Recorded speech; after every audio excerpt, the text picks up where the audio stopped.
I'd like to welcome everyone to the second panel of the LaRouche Legacy Foundation's first online seminar. So, are you finally willing to learn economics?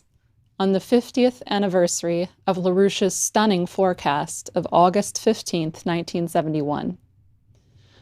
The LaRouche Legacy Foundation was founded in late 2019 at the initiative of Helga Zepp-LaRouche with a mission of making accessible and disseminating the life's works of Lyndon LaRouche to promote their study and assimilation around the world, with the goal of making LaRouche's great discoveries a conscious part of policymaking and therefore the shaping of civilization into the new paradigm.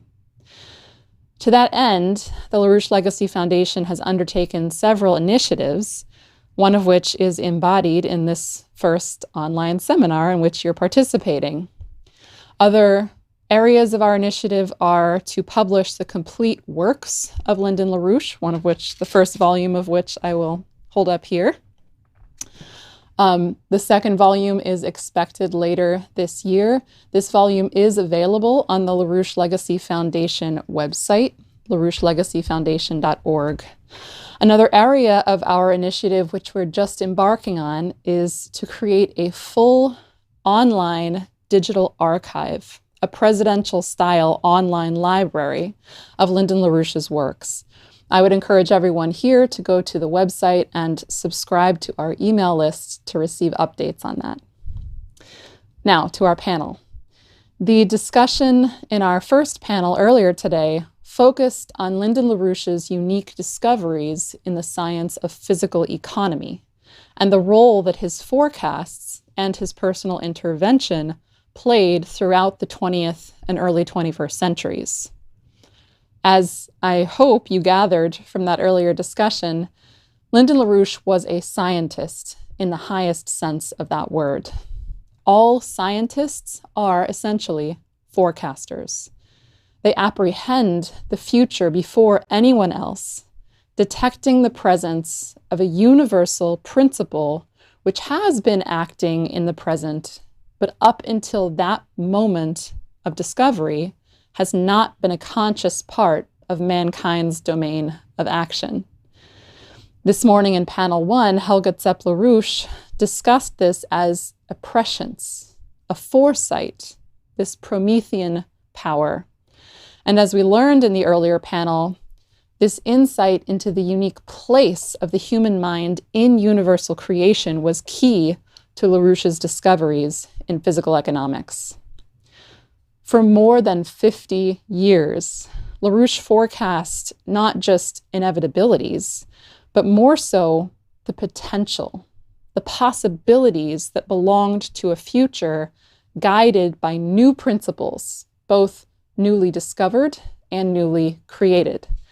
And that is why LaRouche's genius resonated with presidents of nations, physicists, students, artists, and many others, with whom LaRouche and his wife Helga formed great and productive lifelong friendships. To lead us into our discussion in this second panel, the theme of which is Earth's next 50 years, we're going to hear from one of those great friends, Norbert Breining, who was the first violinist of the famous Amadeus Quartet, and with whom both Lyndon and Helga LaRouche had a very special bond. After that, we'll hear once again from Lyndon LaRouche himself, who will introduce you more fully into the topic of this afternoon's discussion. So here is Norbert Breining speaking at a seminar in 1995 at the Dolna Krupa Castle in Slovakia, which was sponsored by the Schiller Institute and the Slovakian Friedrich Schiller Foundation, which is headed by Dr. Joseph Mikloško, whom we had the privilege of hearing from this morning. And the seminar was on the topic of Motivführung, or motivic thorough composition, a concept which is very much at the center of economic forecasting. So here is Norbert Breining, and as a heads up, the video is in German with English subtitles on the bottom.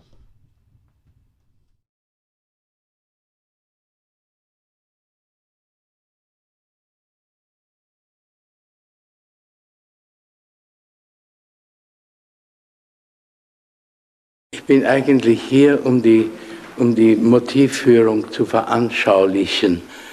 Und das liegt mir sehr am Herzen.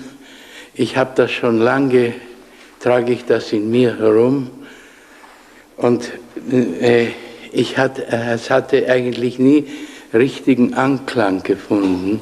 Und die einzige Person, die das sofort verstanden hat, war Lyndon LaRouche. Und das ist unsere Verbindung. Die heutigen Forscher, die Mozart- und Haydn-Forscher, die verstehen das überhaupt nicht. Sie bemerken es, also sie wissen, dass es existiert und haben das auch geschrieben, aber weiter beschäftigen sie sich damit überhaupt nicht.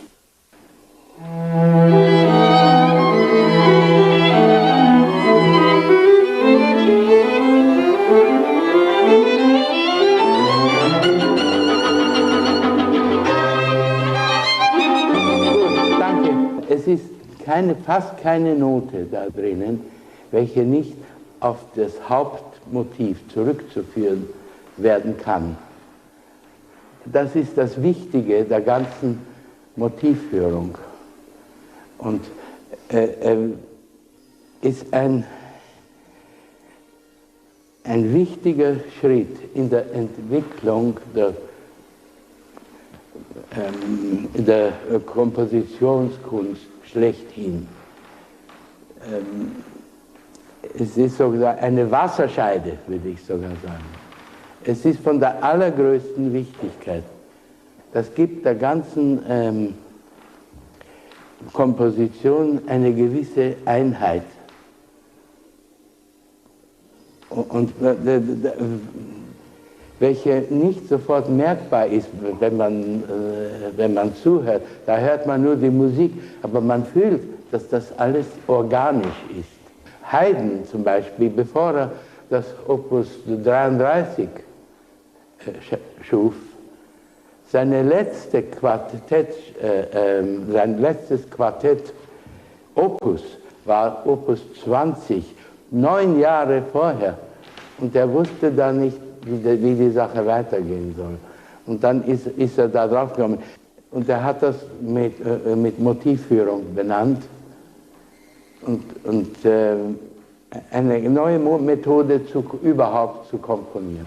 Der nächste Komponist, der diese Methode anwandte, war Mozart. Er hat diese Quartett, er hat wohl die Opus 33er Quartette hat er in Wien kennengelernt. Ich weiß nicht, ob Haydn darüber gesprochen hat dabei, aber Tatsache ist, dass Mozart hat das sofort verstanden. Beethoven hat diese Methode übernommen und er sagte, ich weiß nicht, es muss irgendwo eine Aussage geben in einem Brief oder wo. Bevor ich diese Methode kannte, konnte ich mich nicht als richtigen, vollwertigen Komponisten betrachten. Das ist eine Revolution sondersgleichen und hat Implikationen nicht nur für die Musik, sondern auch für das Leben, für die Politik, für die Wirtschaft, für die Poesie, für die Wissenschaft. Und in diesem Sinne sind diese Komponisten Wissenschaftler. Sie sind nicht nur Notenschreiber und Kompositionen von Musik, das gibt es viele, aber diese Handvoll von Musikern, das sind Wissenschaftler und Philosophen ersten Ranges. And now, we'll hear from Lyndon LaRouche, speaking at a Schiller Institute conference in 2011. As you'll hear in this clip, LaRouche elaborates that principle addressed by Breinin and brings us to the broader underlying consideration, the principle, which is at the foundation of our topic on this panel. What is determining and what will determine mankind's future. This is truly the most important of all strategic questions we have to face today. The fact that the human species, which is absolutely unique in its capabilities, there's no other known species in the universe ever known to have existed or could exist, even though we have not fully explored, of course, the Crab Nebula or similar parts of the great galaxy which we're involved in, called the Milky Way. There may be many species with cognitive powers out there. Our organization in the United States has spent a good deal of effort on concentrating inclusively on just this question: how old is life? How long has life existed in this galaxy, or within it, some place in it? What is the nature of mankind, who's been on this planet only for a few million years? There was no human being on this planet, to the best of our knowledge, until a few million years ago. And yet, we're talking about billions of years of this galaxy, during which all living processes known to us have come into existence. And all life is creative, but there's a sad part, that over 95% of all known living species have been rendered extinct as failures in their time. The question, therefore, why in these times, when we've entered a period in which there will be more great kills of living processes at this phase of the movement of the solar system through the galaxy, why should we be so presumptuous as to imagine that human life is not about to disappear as the dinosaurs did in the last great kill? What is there in us that is not in other living species known to us, that might somehow miraculously pronounce a destiny for our human species which we grant to no other living species? The name for that specific quality which we know in the human species, which does not exist in any other known living species, is a quality of creativity which is absolutely unique to mankind. So, what is human then? What is about us that's potentially human, which is human naturally, but potentially human, which will enable us to survive where no kind of animal species ordinarily could survive? Because we are able to develop a form of mind which is not delimited by the notion of five senses, of five original senses. And it's when we go beyond that into higher realms, and when we attune our mind's orientation to experiments which do that, that mankind manifests the true distinction of mankind from other species, and demonstrates a potentiality for the ability of mankind to survive where no animal species would have the kind of capability needed to make the kinds of adaptation by which man can cause its own survival. This is called creativity. And therefore, what we have to do, you have to have a population which is sensitive to this aspect of the human mind. This aspect of the human mind is the location of human creativity. And the promotion of that aspect of the human experience, classical artistic culture, as an expression of the principle of metaphor, is the principle of the ordinary discovery. Principle of discovery. And when you take this kind of thinking over into the department of the practice of physical science. The same thing. And there you have an example of the role of classical musical composition, as in the illustrative cases of both Max Planck and Albert Einstein in particular, and Vernadsky also. You get a demonstration that in the department of classical artistic composition, in which the mind is experimenting with the attempt to discover principles and expresses the yearning for that experimental result as the incentive of creativity for the human mind. That is creativity, is getting outside the ordinary habits or habituation of life. And it's on that, on the sensitivity to the senses we don't have, but which exist in the universe, and we discover as existing in the universe, or we may even create a new principle in the universe, and that has been done before. It's when we think in those terms, rather than the vulgar steps of argument and all the interpretations and so forth, which don't mean a damn thing in the end, that creativity lies.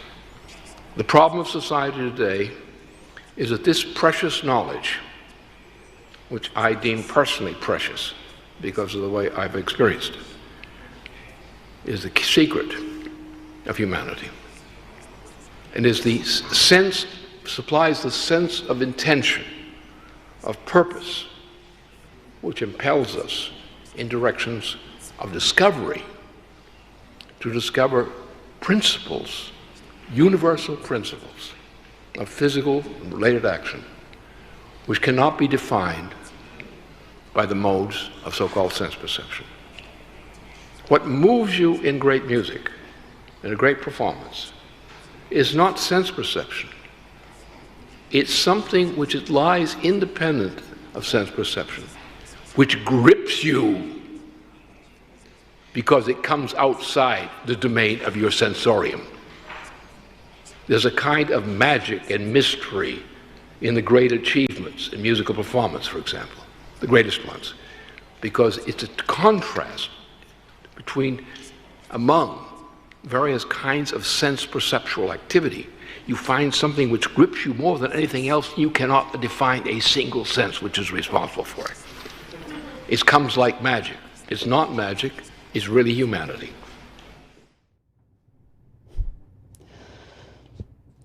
As with panel one, our audience today and our speakers on this panel are from around the world. I'll give a quick overview before introducing our first speaker. First, we'll be hearing from Jacques Cheminade, who is the head of the Solidarité et Progrès party in France and a former presidential candidate. We'll hear from Roberto Fritzsche and Eduardo Fernández of Argentina, presenting ideas on LaRouche's potential relative population density. We'll then hear from Harley Schlanger of the Schiller Institute, a longtime friend, collaborator, and spokesman of Mr. LaRouche in the United States. Then we'll hear from Fred Huenefeld, another board member of the Schiller Institute, like Harley, who's a political leader in the United States from Louisiana. We'll hear from Senator Theo Mitchell, a longtime friend of Lyndon and Helga LaRouche, and a former state senator from South Carolina. And finally, we'll have a group of presentations to end our panel on the topic of LaRouche in the universities and the recruitment of a new generation of young people. In that, we'll hear from Gretchen Small of the LaRouche Legacy Foundation, Itos Valdez of the Philippine LaRouche Society, Carolina Dominguez of Mexico, along with some of her young collaborators from Colombia and Mexico, and Jose Vega from the United States. Now, I just want to remind everyone that you can email us, and please do email us, your questions during and after the panel presentations. You can send those to questions@larouchelegacyfoundation.org. So to begin, we'll hear from Jacques Cheminade. Mr. Cheminade is the founder and president of the Solidarité et Progrès political party in France and a former presidential candidate in that country. He is a decades-long close collaborator and friend of Lyndon and Helga LaRouche, and a thinker, philosopher, and exceptional political leader in his own right. His topic today is Lyndon LaRouche's method of physical economy in coincidence with France's Republican humanism. LaRouche's method of physical economy in coincidence with France's Republican tradition. Obviously, you cannot speak about Lyndon LaRouche in 15 or 20 minutes. To tell something about him would be meaningless, except for inspiring to read his collected works, listen and view his speeches, and associate with his lifelong commitment to human creativity. Therefore, what I'm trying to do now is merely to give you an idea of his scientific method of physical economy through the way he changed my life and responded in France to our best Republican humanist tradition. When I first heard him that day in New York's West End, it is not what he formally said that attracted so deeply my attention, but his relentless approach to the economic and political state of the world. He was not there delivering a speech, but sharing live his deep commitment to truth, inspiring to move, and not imparting as most other politicians would do. Then, despite my age and official position, I decided to investigate what was behind his way to raise the challenge to discover the source of what I had felt. I knew what it meant. Something fundamental was added to my life, not from outside, but steering into me something that as a human being was already inside my mind, but that I has missed or mostly misunderstood. When you say such things nowadays, such emotions are either buried under the surface of or misguided into irrationality. I realized then that it was the absolute opposite. It was the emotional source of creative reason. I then learned that at the very moment of August 15, 1971, LaRouche had warned against the destructive long-term effects of President Nixon's and John Connally's abandonment of the Bretton Woods system, which, he then forecasted, either would lead to a new depression, a universal fascism, and create the conditions for global pandemics, or to a new and just world economic order, a new Bretton Woods, under which development will be the new name for peace, as Pope Paul VI had said in his Populorum Progressio encyclica. As I was reading and listening to LaRouche on the following weeks, a Sunday morning, on January 5, 1975, I got in the place where I stayed, the weekly supplement of the New York Times. The cover page represented French soldiers in the trenches of World War I, with the following legend: once again, triage. Who is going to die? Who is going to live? On page 10, an Ethiopian mother and her two children had literally their skin floating on their bones, and the legend was, who is going to be fed? Who is going to die for hunger? There was an elaboration on the necessity of a lifeboat ethics in an overcrowded world. I was then hit in the face. I had images before my own eyes showing that the world was run by a bunch of Malthusian criminals. I got then acquainted with Elgazep LaRouche's interventions in Bucharest, denouncing John D. Rockefeller III, his fascist policy, and then I also learned that Lyndon LaRouche responded to the 1972 report of the Club of Rome, according to which there are limits to growth, by his polemical "There are no limits to growth," later published as a book in 1983. I then understood LaRouche's absolute commitment and confidence in the human capacity to create, beyond all existing formal limitations or threats.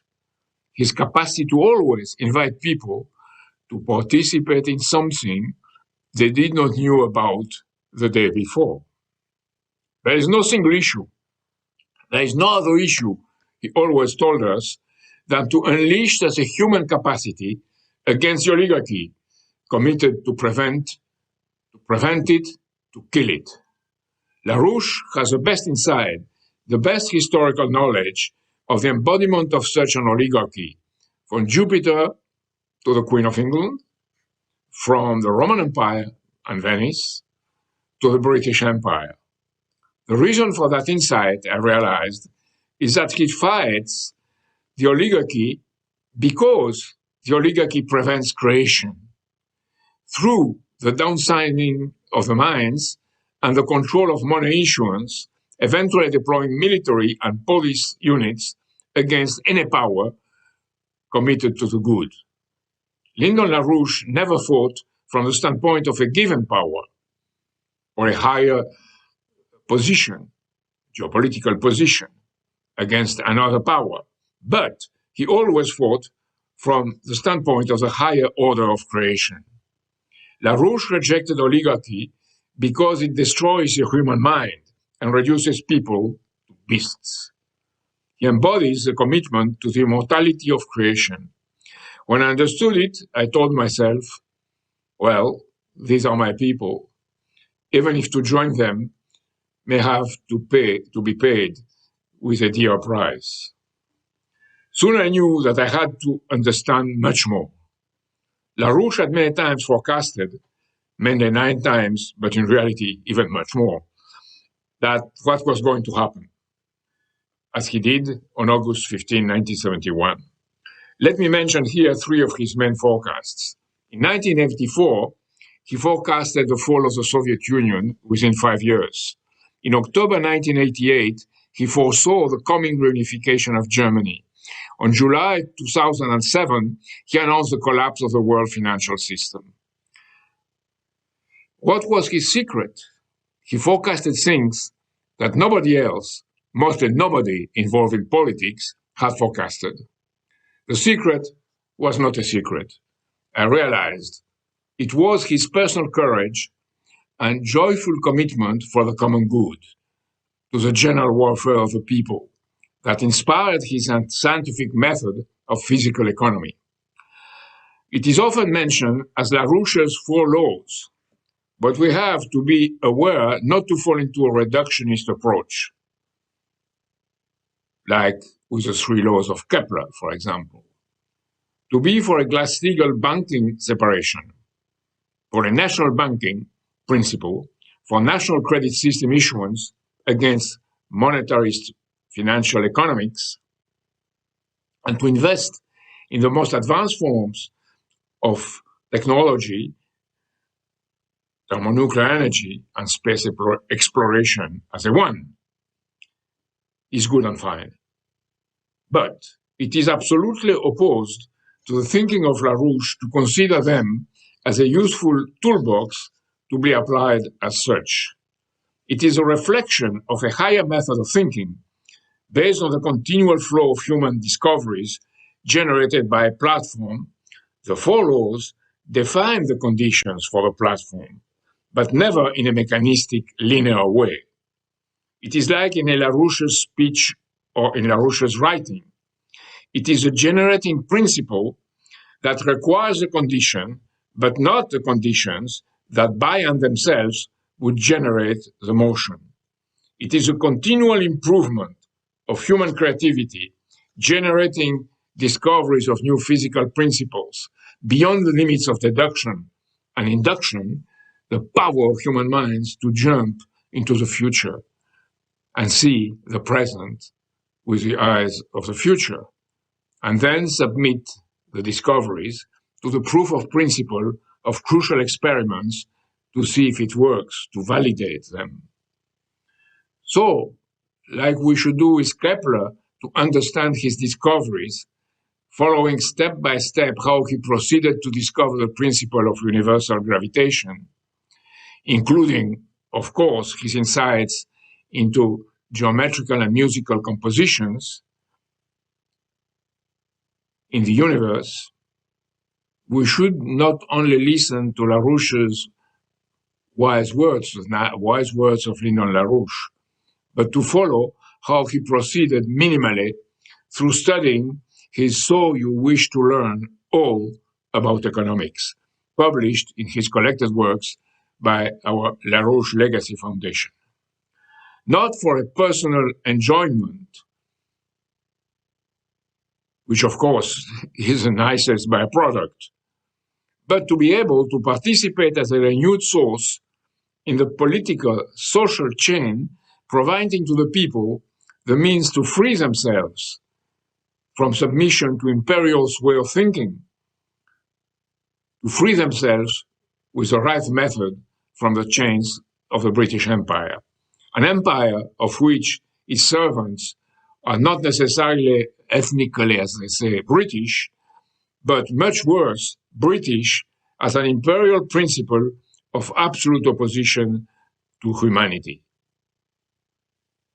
Let me now quote, and it is of course far from being enough, but I have to resist my temptation to quote more for time reasons, LaRouche in chapter 1 of So You Want to Learn. I quote, "The cynical feature of the heat-powered machine is a functional relationship between increase of the power supplied to such machines and the increase of the operative's power to accomplish work. From examination of this functional relationship, Gottfried Leibniz, 1646, 1716, defined the notions of power, work, and technology within physical science. This means that economy, I stress, has nothing to do with commerce, with trade, buying cheap and selling dear, money issuance or land or even industry as such. It is the association of human beings, workers, and machines producing more and more per person, per unity of surface, and per unity of matter needed for the process. The free energy supplied by the machine embodies the effect of human creativity in the physical principle employed for the very design of the machine. It is from that standpoint that fission and then thermonuclear fusion power, with the highest presently known form of generation of energy flux density at the highest, define a progress to produce more with less, the principle of least action. Fundamentally, it means for human beings to rise above sense certainty, mere perception of things, and address a potential for creative reason, the innate capacity to create, which is in each human being, in coherence with the fundamental laws of development of the physical universe. It is this relation of each human being with the natural law of the universe that defines humanity, reflected in the continual improvement of machines and of machines producing machines, the machine tool principle. It is not magics. You cannot decide suddenly to replace all forms of energy by fusion. It is a process like a musical composition. And precisely, if you lack insight into artistic composition, poetry and music in particular, but not only, if you lack this insight, you cannot be a good physical economist, because you would lack the best human quality of imaginative insight to see beyond deduction and deduction. LaRouche's work on Beethoven's composition was commented by Norbert Brenin, a friend of his and first violin of the Amadeus Quartet, as the most profound understanding of the intention of the composer. We have then the concept of energy and technology flux densities as expression of human creativity for the common good. Let me now quote chapter 4 of LaRouche's So You Wish. I quote, Hence, for the society economy as a whole, economic value is restricted to the quality of activities within a society, which increases the potential relative population density through the mediation of technological progress. In other words, economic value, properly defined, measures the negentropy of the economic process. Economic value, so defined, economic value and work have the same meaning. Why potential? Why? It defines what is required for a society, the platform of development with an array of new physical principles and applied technologies. It defines what is necessary to produce so as to maintain the existing quantity and quality of population. And it further increases, necessary to secure higher forms of future development. This is a measure of today's tragedy. As LaRouche first established since the 1970s of past century, we have entered with an accelerated way into a world which is not generating even enough to maintain the existing population, our existing population, at the present level of development, except in China and parts of Asia. Worse, the average medium rate of birth by women in age to give birth reaches 1.56 worldwide, well under the rate of mere reproduction, and adding to that, the terrible collapse of creative education. Therefore, we have to change our way of thinking, our axioms, and our structures of decision. In 1981, Lyndon LaRouche co-signed with me a book titled La France après de Gaulle, France after de Gaulle. He wrote most of it, of course, expecting us to achieve the best contribution to free our economy from the grip of the oligarchy. Why did he choose France at that moment, at that point? LaRouche always spoke and wrote to respond to a challenge. His method is to provide a creative answer when reality demands to break from the rules of the game. There, he knew that what was at stake in my country was either to lose a valuable and heroic contribution of de Gaulle to face the challenge of his historical moment, or to proceed further in a higher form. And he located the basis for this continued improvement in the history of France's Republican humanism. This means Jean Baudin's 6 books of the Republic, the politique policies of Louis Evans and Henry IV, the Colbert, Leibniz, Huygens, French Academy of Sciences, Lazare Carnot and Gaspard Monge's Polytechnique, which inspired the American Republic, supported by the Lafayette and Rochambeau's French forces. My friend Pierre Bonnefoy has written a book explaining this intervention of LaRouche called Non-Mathematical Principle of Science, showing on its cover a young girl blowing into a square-shaped wire and producing a spheric bubble, one of the proverbial experiments ironically commented by LaRouche. This quality of transformation is the first effort that he required from us. The only French Nobel Prize in economics, Maurice Allais, did understand LaRouche's call to save the world economy, as Allais said. And he sent me a letter on November 27, 2009, fully associating himself to LaRouche's efforts to generate a wide public debate to radically rebuild the credit system and the international monetary system. And he authorized us to make public his support. This expresses the coincidence of the French nation-state economics with LaRouche's higher discovery. Former French Prime Minister Michel Rocard, even under pressure of the media to abjure his connection with LaRouche, not only maintained his interest to have met Lyndon LaRouche, but he told me that he thought that both of us three would agree to bring Milton Friedman before a Nuremberg tribunal for his crimes.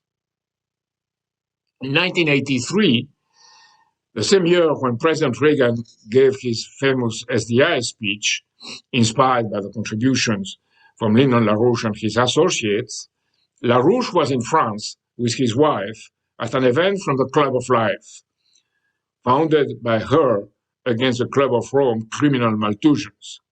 It was a very successful event in Paris, attended by the world-famous oncologist Georges Maté, anti-Nazi resistant heroine Marie-Madeleine Fourcade, and de Gaulle's companion de la Libération, General Jean-Gabriel Reynaud d'Allonne, one of the 1,065 distinguished for their exceptional heroism during World War II.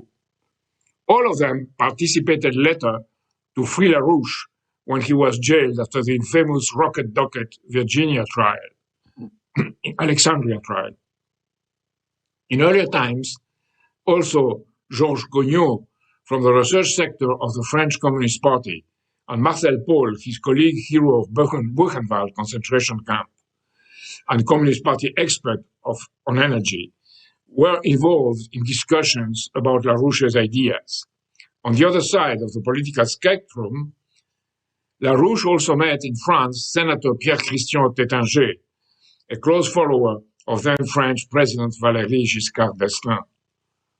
So, this is to show how LaRouche could attract very different type of persons in key positions on the basis of what I tried to explain before, his creativity, giving birth to a coincidence of the opposites from the best of the French tradition. But then, we met in France a wave of opposition and slanders due to the intervention of American services and media against him, against LaRouche and myself. We have actual proof of those FBI interventions got through the Freedom of Information Act. This happened with the active complicity of French financial feudal forces associated to the worst of pro-NATO, pro-Wall Street, and City of London, Atlanticists, as they are called in France. In all of my presidential campaigns, a sewer of slanders and disinformation was thrown against me because I was seen as a dangerous introducer of LaRouche's ideas in France. All the slanders crossed the ocean, blurring and misleading people and portraying continuously LaRouche as a convicted felon. I have to stop here, but I wanted to convey once again, now from the shores of my country, why it is so key to exonerate Lyndon LaRouche, to give access to his works.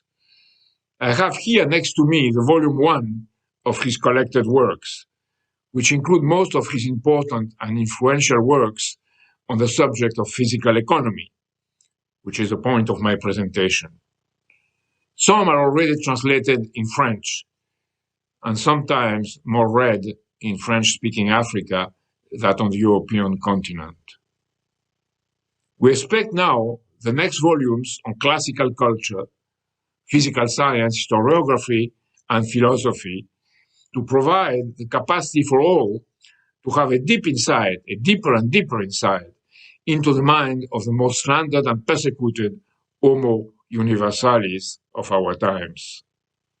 Much more than a well-deserved mark of personal admiration, much more than that, it is a matter of public safety.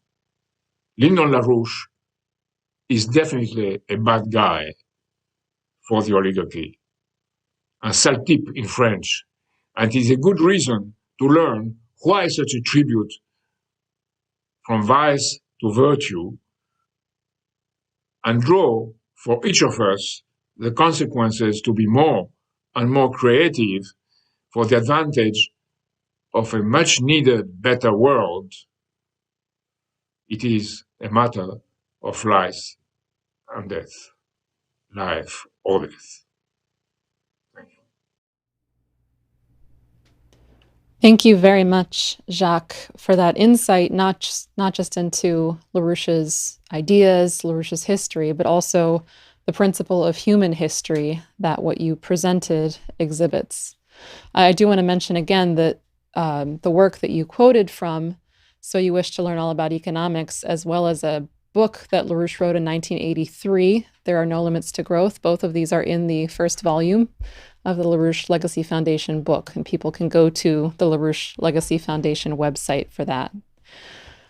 Our next presentation is a joint presentation by Roberto Fritzsche, who is a professor in the Department of Economic Sciences at the University of Belgrano in Buenos Aires, Argentina, and Eduardo Fernández, who's a systems analyst for the government of the province of Chubut in Patagonia, southern Argentina. Their topic is Notes on Potential Relative Population Density in Lyndon LaRouche's Economics.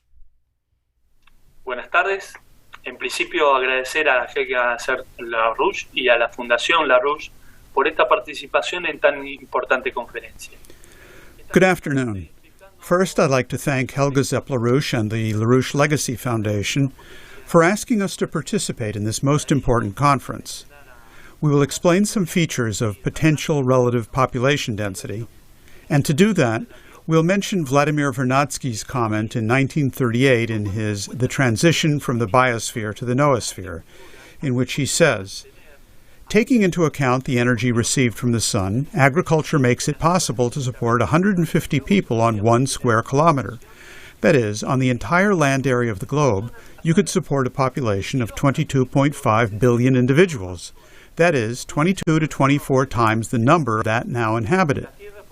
Utilizing new energy sources, Earth could support a population of 3 trillion people. That is, more than 10 million times greater than the present population. These figures ought to be greatly increased since man may now use a source of energy, the energy connected to the atomic nucleus. When mention is made of the main concepts of LaRouchian economics, it is clear that his view is totally contrary to the theoretical frameworks established by Malthus, or also by the expressions and reasoning expressed by Newton, Bentham, or Hume, which imply viewing man as an animal, lacking any ability to improve, and therefore they present the human race as a factor that can be eliminated. As some public figures state today, such as the philanthropist and billionaire Bill Gates, with his formula for population control. Es muy importante entender, por consiguiente, que la economía larouchista se desarrolla en tres. It is very important to understand, therefore, that LaRouchian economics develops in 3 different domains that act in a shared universe where man, the soul, as a reflection of mind, and the pursuit of happiness are presented as interacting with each other. There is a domain established by the not-living with its own space, the domain that belongs to the biosphere, which encompasses all living beings in nature, and the domain that belongs to man, who has the ability to think and reason, which introduces the novel concept of the noosphere, which, as part of the system, is considered as having higher-level features than the other 2 concepts of domain. This is how man is considered in the image and likeness of God, where the universe has a basic principle of creation, finite but unbounded, with curvature. Einstein expressed this idea of curvature, which is finite, and that only human beings have the creative capacity to change the reality of that physical world. That is, of that physical economy that surrounds him and that he needs to transform in order to live better. La densidad relativa potencial de la población y los nuevos paradigmas. Potential relative population density in the new paradigm. Man, through his evolution, has shown he is able to adapt to the various changes that have arisen throughout history. This is how the different cycles originated, which were characterized primarily by occupying the territorial spaces as the population and access to technology increased, as we can see in this chart. The present century, from the standpoint of the theoretical framework of LaRouche's economics, shows the need to adopt and readopt policies such as the reenactment of the Glass-Steagall Act for the control of commercial banks as opposed to investment banks, as well as to decisively address the minimum necessary requirements for humanity to have an energy flux density that allows it to evolve in a socially and economically stable upward direction linked to areas of knowledge and happiness of humanity. En ese contexto, la economía larouchista rechaza las ideas malthusianas junto a las expresiones del Club de Roma. In this context, LaRouche's economics rejects Malthusian ideas along with the expressions of the Club of Rome and other institutions like that, as they are the ones that demand restrictions on the development of the population based on their insistence on the limitations to economic growth, arguing that the world has limited resources for its development. For this reason, from LaRouche's point of view, the human species is not defined by its biology, but rather we have the possibility of applying the technology of knowledge. In this way, the relative population density can expand beyond the limitations of the Earth, thereby tripling the current population. With the application of technological advances, the density would rise or expand about 10 times more, as for example with the development of thermonuclear fusion energy using deuterium and tritium, which require 30 grams of the material to operate a plant for 30 years.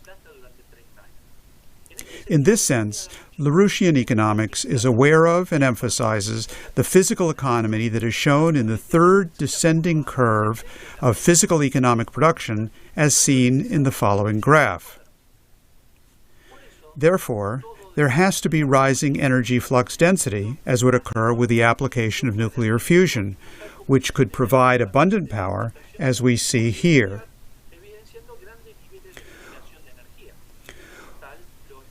We consider two factors in this substantive analysis of the theoretical framework.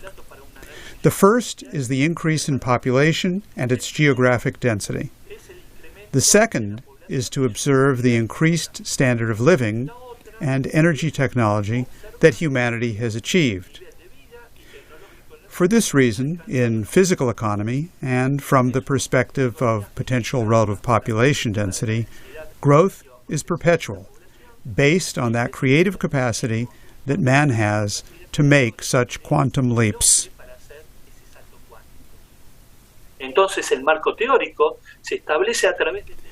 Therefore, the theoretical framework is established by taking into account that S prime, or net surplus, whose increase ensures the continued growth of the economic structure. This is basically as follows, as can be seen in this graph. In looking at this issue of S primed, the analysis we focused on and developed based on a few indicators expressed by the use of knowledge as measured by the issuance of patents, along with energy consumption and population growth. This allows us to approach, develop, and research the concepts and theoretical framework established by Lyndon LaRouche himself. For our conclusion, I would like to turn the floor over to my dear friend and colleague, Eduardo Fernández. Gracias, Roberto. En la gráfica 1 se puede observar claramente que el gasto de energía está relacionado con el aumento de la densidad poblacional. Thank you, Roberto. In the first graph, we see clearly that energy use is related to the increase in population density, with 2010 as the turning point if we compare the U.S. with China. In the second graph, we observe the growth of population density in Asia, in contrast to the other regions of the planet. In the next graph, we see that GDP rises exponentially, while electricity consumption and population density do not grow as rapidly, which makes it clear that the physical economy is below the speculative economy. Se puede observar que la inversión en ciencia y tecnología. As a corollary, we can see that investment in science and technology is essential to drive the development of the physical economy. As shown in the previous graphs, China has a clear advantage over the United States, which is seen as of 2010, and the case of patents is no exception. Muchas gracias y estamos a vuestra disposición. Thank you very much, and we are at your disposal for any questions or comments.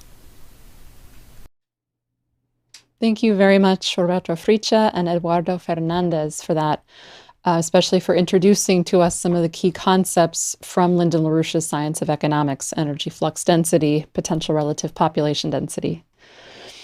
At this point, I'd like to bring in a greeting to our conference from Carlos Gallardo, who is the president of the Christian Democratic Party of Peru. Le saluda Carlos Gallardo Neira, presidente del Partido Demócrata Cristiano del Perú.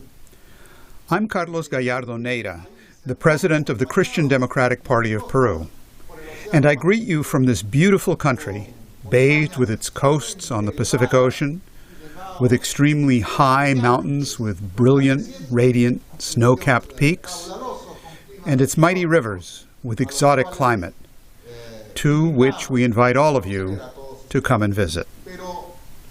But the purpose of this message is to greet you on this 50th anniversary of the forecasts made by Lyndon LaRouche in favor of a Christian economy for the world.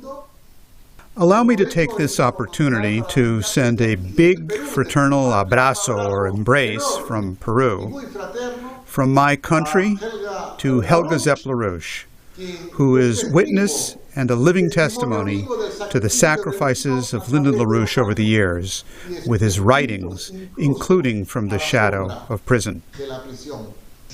Queremos saludar ese sacrificio inmenso de Lyndon LaRouche en estos 50 años. We wish to salute you for the immense sacrifice of Lyndon LaRouche over the 50 years of his activities. Today, his leaders in different countries around the world provide proof that the flame of his efforts and concern for the development of the poor and the improvement of the living conditions of the weak is still a promise and a challenge to be fulfilled. Muchas gracias a todos ustedes y desde el Perú nuestro abrazo fraterno. Thank you all very much, and from Peru I send you our fraternal abrazo as President of the Christian Democratic Party. Our next speaker, Harley Schlanger, is a board member of the Schiller Institute. He joined the LaRouche movement many decades ago and has likewise been a spokesman of LaRouche in the United States for several of those decades. Harley has helped to build the LaRouche youth movement beginning in the early 2000s, and today he continues to play a central role in educating people of all ages on LaRouche's ideas and insights into the current political situation on many media channels across the world, including his daily updates on the LaRouche organization website. So I would like to introduce Harley Schlanger, whose topic today is Nixon's August 1971 announcement, an eyewitness account. According to the vast majority of journalistic and historical accounts of the process leading up to the August 15, 1971 decision to sever the relationship between the dollar and gold, the most forceful advocate of this action was Treasury Secretary John Connally. Wikipedia, for example, says that Connally, quote, presided over the removal of the U.S. dollar from the gold standard, unquote, and reports that President Richard Nixon, quote, relied heavily on the advice of Connally, unquote, in reaching that decision. Economic historian William Grider, in his book Secrets of the Temple, writes that it was Connally, along with Paul Volcker, who engineered the most fundamental change in the world's monetary system since World War II.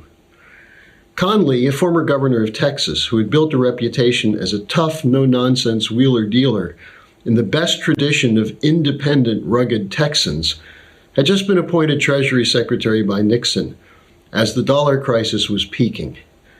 Though he had limited experience in and knowledge of international financial policy, it is said that Nixon admired him greatly and especially respected him for his self-confidence and commanding presence. The same view of Connally was held by George Shultz as a negative factor, as he was clearly not as enamored with him as Nixon was. Schultz, who was part of the team working with him to advise Nixon, wrote in his book, Economic Policy Behind the Headlines, that Connally was pursuing a, quote, extremely hard line toward European governments, unquote, in talks on the dollar exchange rates, and took an aggressive posture. Schultz added that he, quote, flashed the signal in defense of the dollar in true Texas style, with both guns blazing in the corridors of international finance, unquote. I had an opportunity to meet Connally and have an extensive conversation with him about the process leading to the August 15th event under slightly more humbling circumstances for him. What follows is the report I filed on that conversation, which was published in the Executive Intelligence Review. Far removed from the buzz of more than 500 people, in the back of the Hart Galleries in Houston, a tired John Connally surveyed the scene before him. It was January 23, 1988, the second day of a bankruptcy auction held to sell off a lifetime of possessions collected by him and his wife. With millions of dollars in debts and little in the way of liquid assets, he could do little but watch as the auctioneer took bids on his worldly goods, with the proceeds earmarked to go to his creditors. For the moment, Connally was alone. Although the press had written of his strength and how he had been standing firm in the face of adversity, he appeared tired. I approached him and asked if I could ask him a few questions. He straightened up and said, "Only if they are not about bankruptcy." Well, I asked him about his memories of August 15, 1971, and the announcement by President Nixon of the end of the post-war system of fixed exchange rates. He immediately brightened, saying, "Yes, that was my idea. I took that to the president 2 nights earlier." He continued, saying that we were facing a terrible crisis and that no one else would face it. He said it was his most difficult decision as Treasury Secretary, but events of the subsequent 16 years had proven it was the right decision. I told him I disagreed, that the shift away from the fixed exchange had led to a series of devastating crises.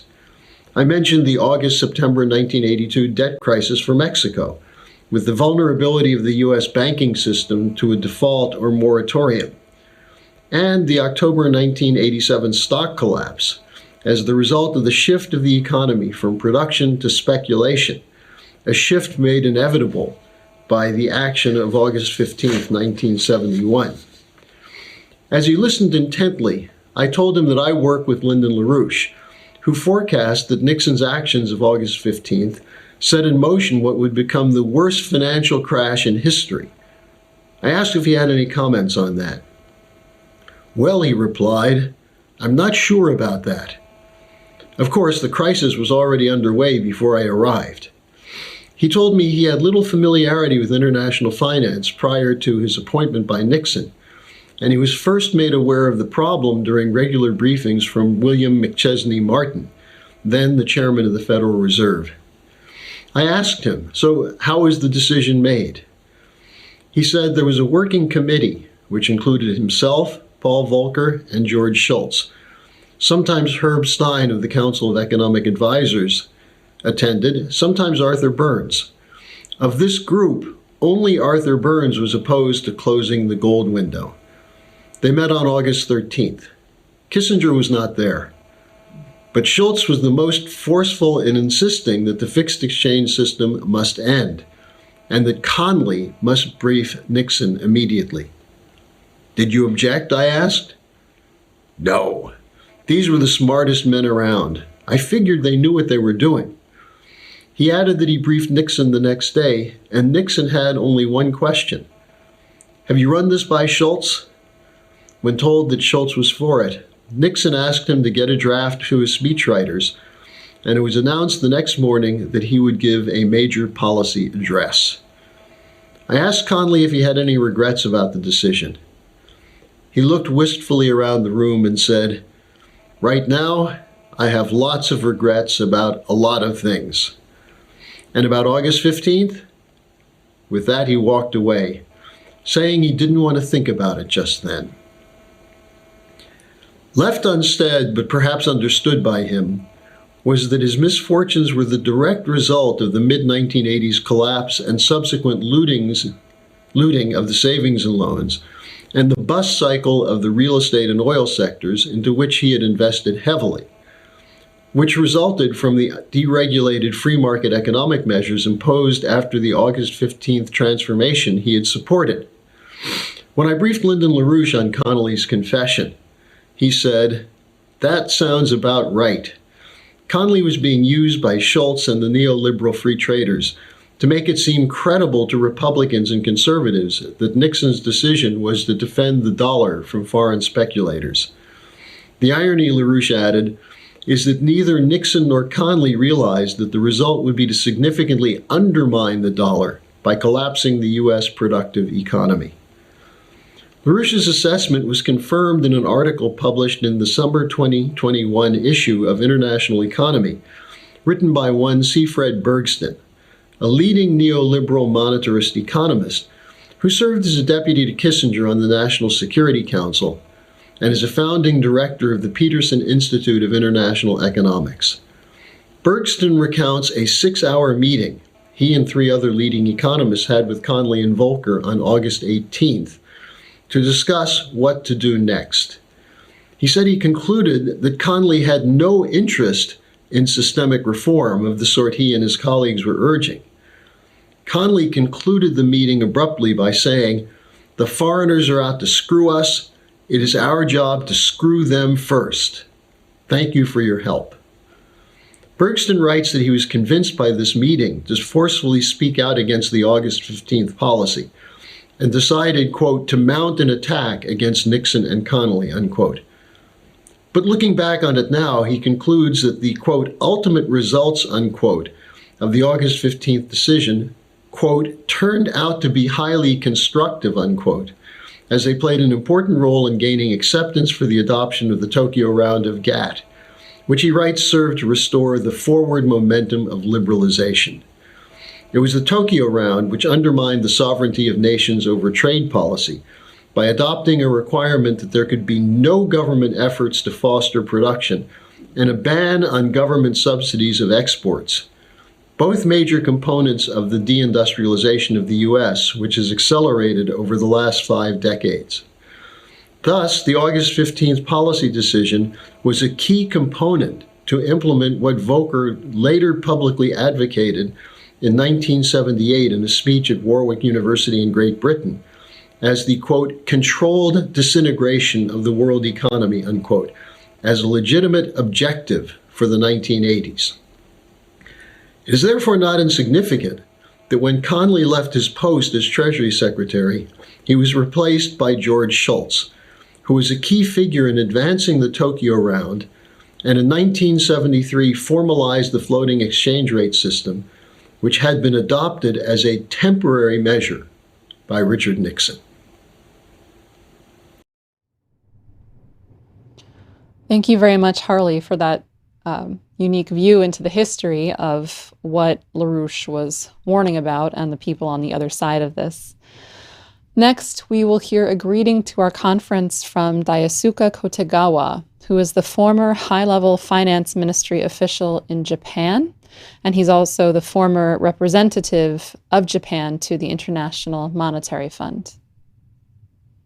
As Lynn repeatedly stated, it is the manufacturing industry that will help human beings develop, not financial industry, which monetarist supports. In the meantime, the Glass-Steagall Act, introduced in 1933 in the United States to separate investment banking from commercial banking, was completely abolished in 1999. This led to a moral hazard of bankers who knows that the government would always save banking group, which include both commercial banks and investment banks there. Reckless gambling type of investment by British and American investment banks after 1999 caused the Lehman shock. Based upon this experience, a new rule to impose a heavy requirement on banks lending to hedge funds has been introduced. However, this new rule killed venture fund types of commercial loans. As Lin always emphasized, it is urgently needed to reinstate the Glass-Steagall Act to restore healthy financial sector in the world.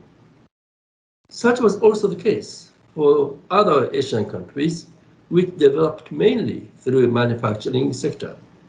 Only exception was China, which was able to escape from the application of Basel Law and has become the world manufacturing center.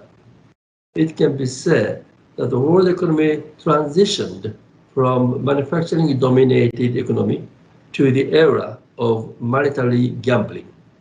This transition went completely against Lin's proposal, while it was supported by Anglo-American monetarists. The result of such transition was the widening gap between the rich and the poor, which caused voters' revolt starting 2016. Thank you very much, Mr. Kotegawa. Our next speaker is Fred Huenefeld Jr. Like Harley, Fred is a board member of the Schiller Institute. He's based in Louisiana, and he became a collaborator of Lyndon LaRouche more than 40 years ago when he first encountered Lynn's ideas. Fred took LaRouche's ideas to many organizations and networks in which he was a leader, including, to name a few here, Fred is the former president of the Louisiana Association of Soil Districts. He's the former president of NORM, the National Association of Raw Materials, and he is the former treasurer of the Louisiana State Democratic Party. Fred brought Lyndon LaRouche himself to Louisiana several times, and Lyndon LaRouche said once in a chat with Fred, "You're the only person I know who's more energetic than I am." Fred Huenefeld.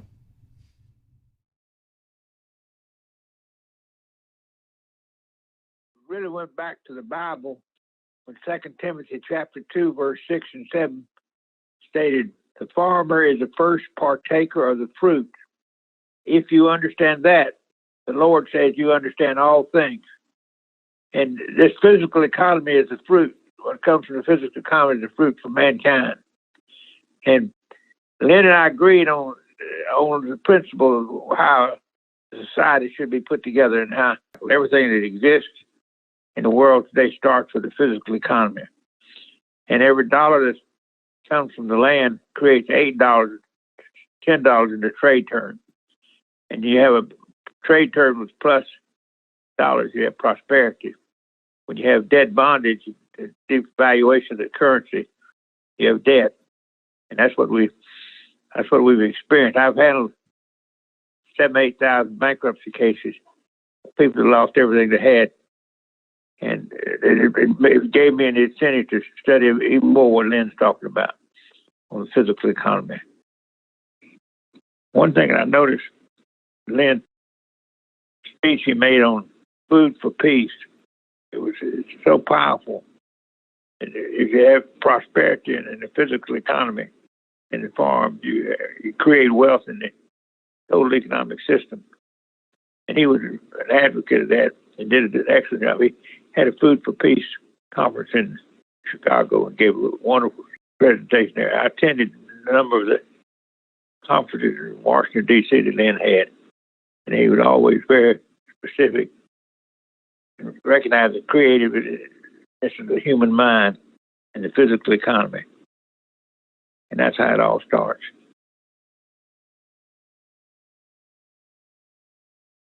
When I testified in Congress, I took my Laird rope with me, and I roped a chair in front of the congressman and pulled it to me.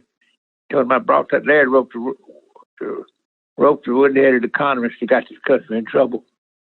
And so I testified on the physical economy in Congress that day.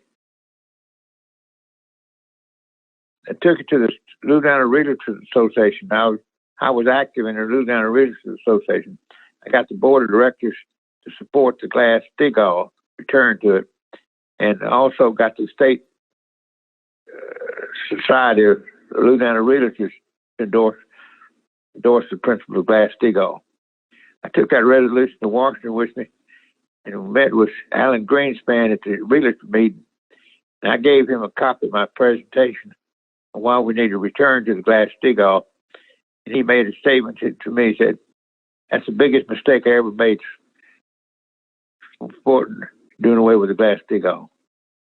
That's what Alan Greenspan told me. I went to Germany, and on behalf of I was on norm president of the National Organization for Raw Materials, but I went into the Schiller Institute board member, and we spoke in different places in Germany. One of the places in Germany we spoke with is one of the universities. I taught a class there on the American system of economics, and the students in Germany were very receptive, very intent in listening to what I had to say.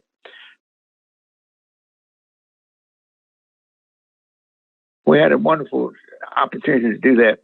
One time I had him in Monroe to the Bayou State Country Club, and I had the mayors of the Warsaw Parish, 2 mayors, had the police jury councilman there, had the district attorney, had the sheriff, had the leading officials of the parish. Had a meeting, and Lynn gave a briefing on the American system of economics. He did an outstanding job of understanding why we need to turn to the Glass-Steagall and everything. I also had him come to Rotary Club. We have about 200 members of Rotary Club, and he spoke to Monroe Rotary Club. Got a wonderful reception there at that presentation. Well, Lynn went to New Orleans to the State Democratic Party convention, and I was down there, and I had the opportunity to introduce him to the Louisiana Democratic Party. I met with Victor Busey and worked it out, and I introduced Lynn to the party convention. Did a good job. Very effective.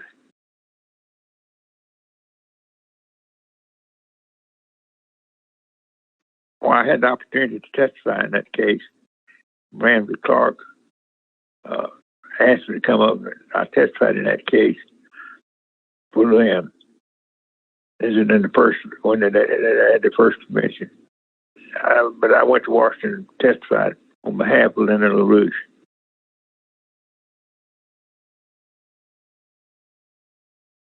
My grandfather in 1880 built a one-room schoolhouse when he got to Nebraska.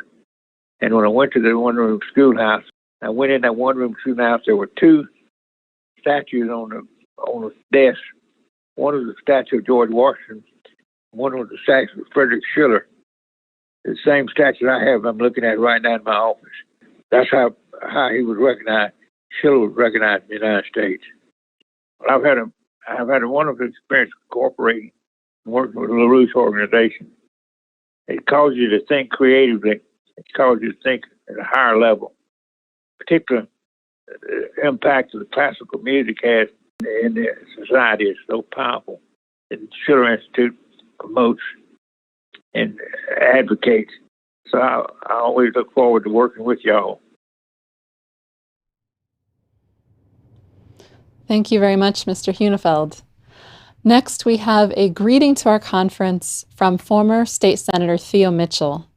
Senator Mitchell is an attorney from South Carolina. He served in the South Carolina General Assembly from 1975 to 1995. In 1994, shortly after Lyndon LaRouche was released from prison, Senator Mitchell introduced LaRouche for an address to a conference of the National Black Caucus of State Legislators. In 1995, Senator Mitchell participated in and helped to organize public hearings convened by the Commission to Investigate Human Rights Violations, to investigate allegations of gross misconduct by the United States Department of Justice, including the case of LaRouche and the infamous FBI operation called Operation Frumenchen, which targeted Black and Hispanic elected and public officials, including Senator Mitchell himself. Senator Theo Mitchell. It's an honor to appear on behalf of the late Lyndon LaRouche and, of course, Helga. I've known him in many ways over the years. And under the circumstances of knowing him, I learned a lot from him He was a projectionist. He was a predictionist. I'm thinking about the strategic, the SDI. When he posed the United States, Russia, China, and India to get together in a full power arrangement. Ronald Reagan even used it during the time that he was president. He was a person who actually tell the future. He's missed, and he's going to continue being missed.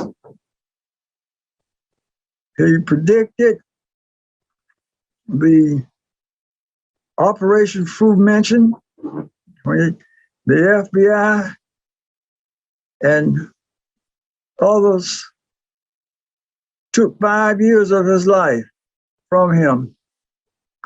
Now, he came out like nothing had happened. He complained about his shoes. That's the only thing he complained about. I remember that. Dennis, you remember too. His shoes. He said they wouldn't give him any more shoes. But he was a person who certainly is missed. And as a friend, I certainly miss him. Thank you, Senator Mitchell. Before we go to the final section of our panel, I just want to remind people that you can send in your questions to us in all languages at questions@LaRoucheLegacyFoundation.org. I would also urge people to subscribe both to our YouTube channel and also to our email list, which you can find on the LaRouche Legacy Foundation website. So we're going to end the presentation portion of our panel, I hope, quite appropriately, by turning to the future. The topic of this final section is LaRouche in the universities. First, we will be led into this topic by Gretchen Small, who is on the board of directors of the LaRouche Legacy Foundation. Gretchen will be speaking to us about the necessity of, once again, getting LaRouche into the universities and into the libraries. Hello, everyone. It is appropriate that we return in this section of today's seminar to where we began, with Lyndon LaRouche's discussion of how he set out to change the West's disastrous policy course over 50 years ago by picking intellectual fights at universities in order to recruit and educate a new leadership out of the up-and-coming younger generation.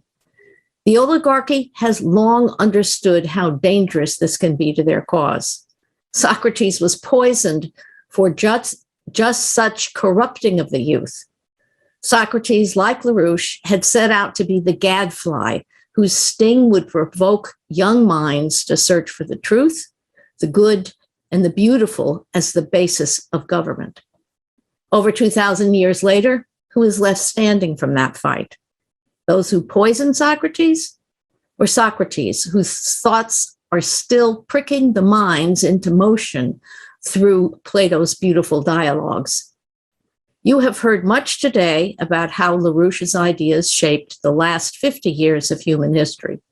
Our subject upcoming is how to ensure that LaRouche's ideas shape the next 50 years, for starters. I invite all of you to join the LaRouche Legacy Foundation in carrying out this mission.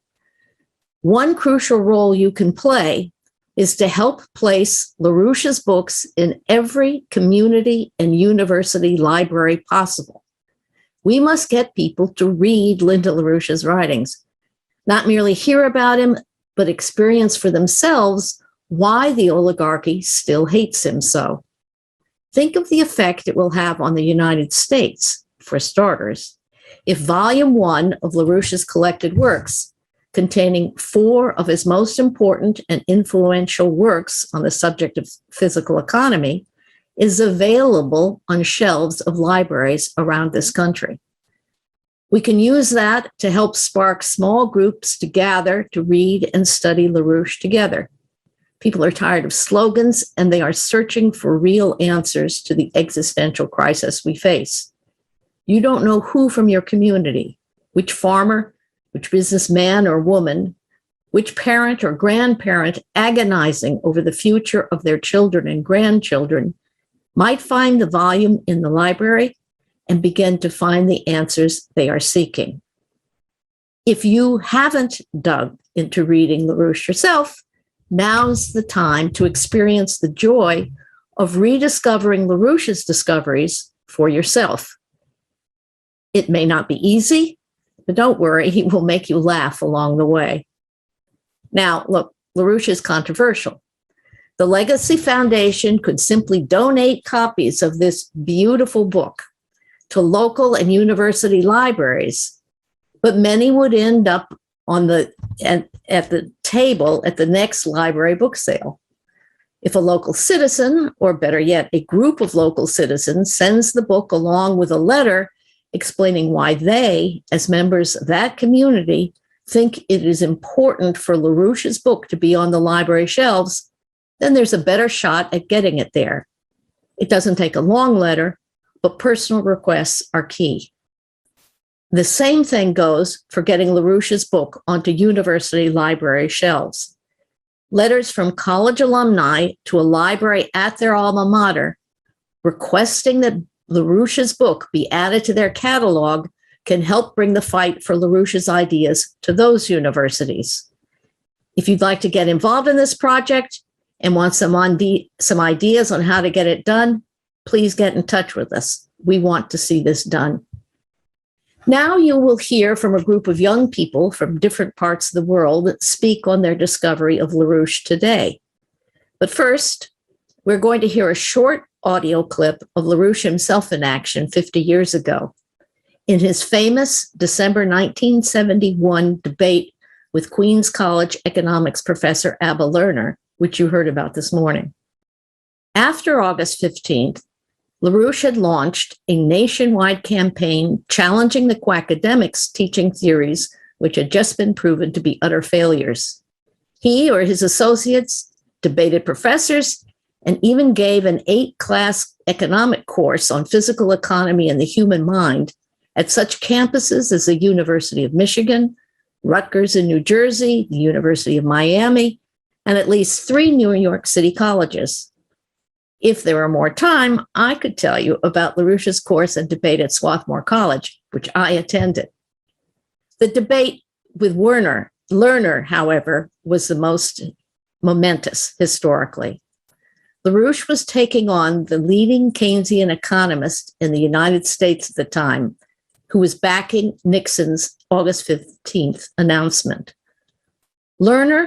Abba Lerner was also a key associate of Sidney Hook, the first chairman of the American branch of the Dulles Brothers Congress for Cultural Freedom. If you don't know how evil that operation was, look it up on LaRouche's Executive Intelligence Review website. And LaRouche took them on head on. The room was packed with students. Here you will hear some of Lerner's opening protests that he was no fascist, followed by Lynn's opening salvo. Later on, as the debate went on, a cornered Lerner would blurt out that even if I were a member of the Nazi Party, everything I said here would be true. And then his infamous admission, but if the German social democracy had accepted Jacques' policy, Hitler would not have been necessary. Hook, present for what had turned into a debacle for the financiers who ran him, told a LaRouche organizer when it ended, "Your man has shown himself to be an effective advocate. Therefore, he will never be allowed to intervene in public policies debates again." The war against LaRouche had begun. It is high time we defeat that war once and for all.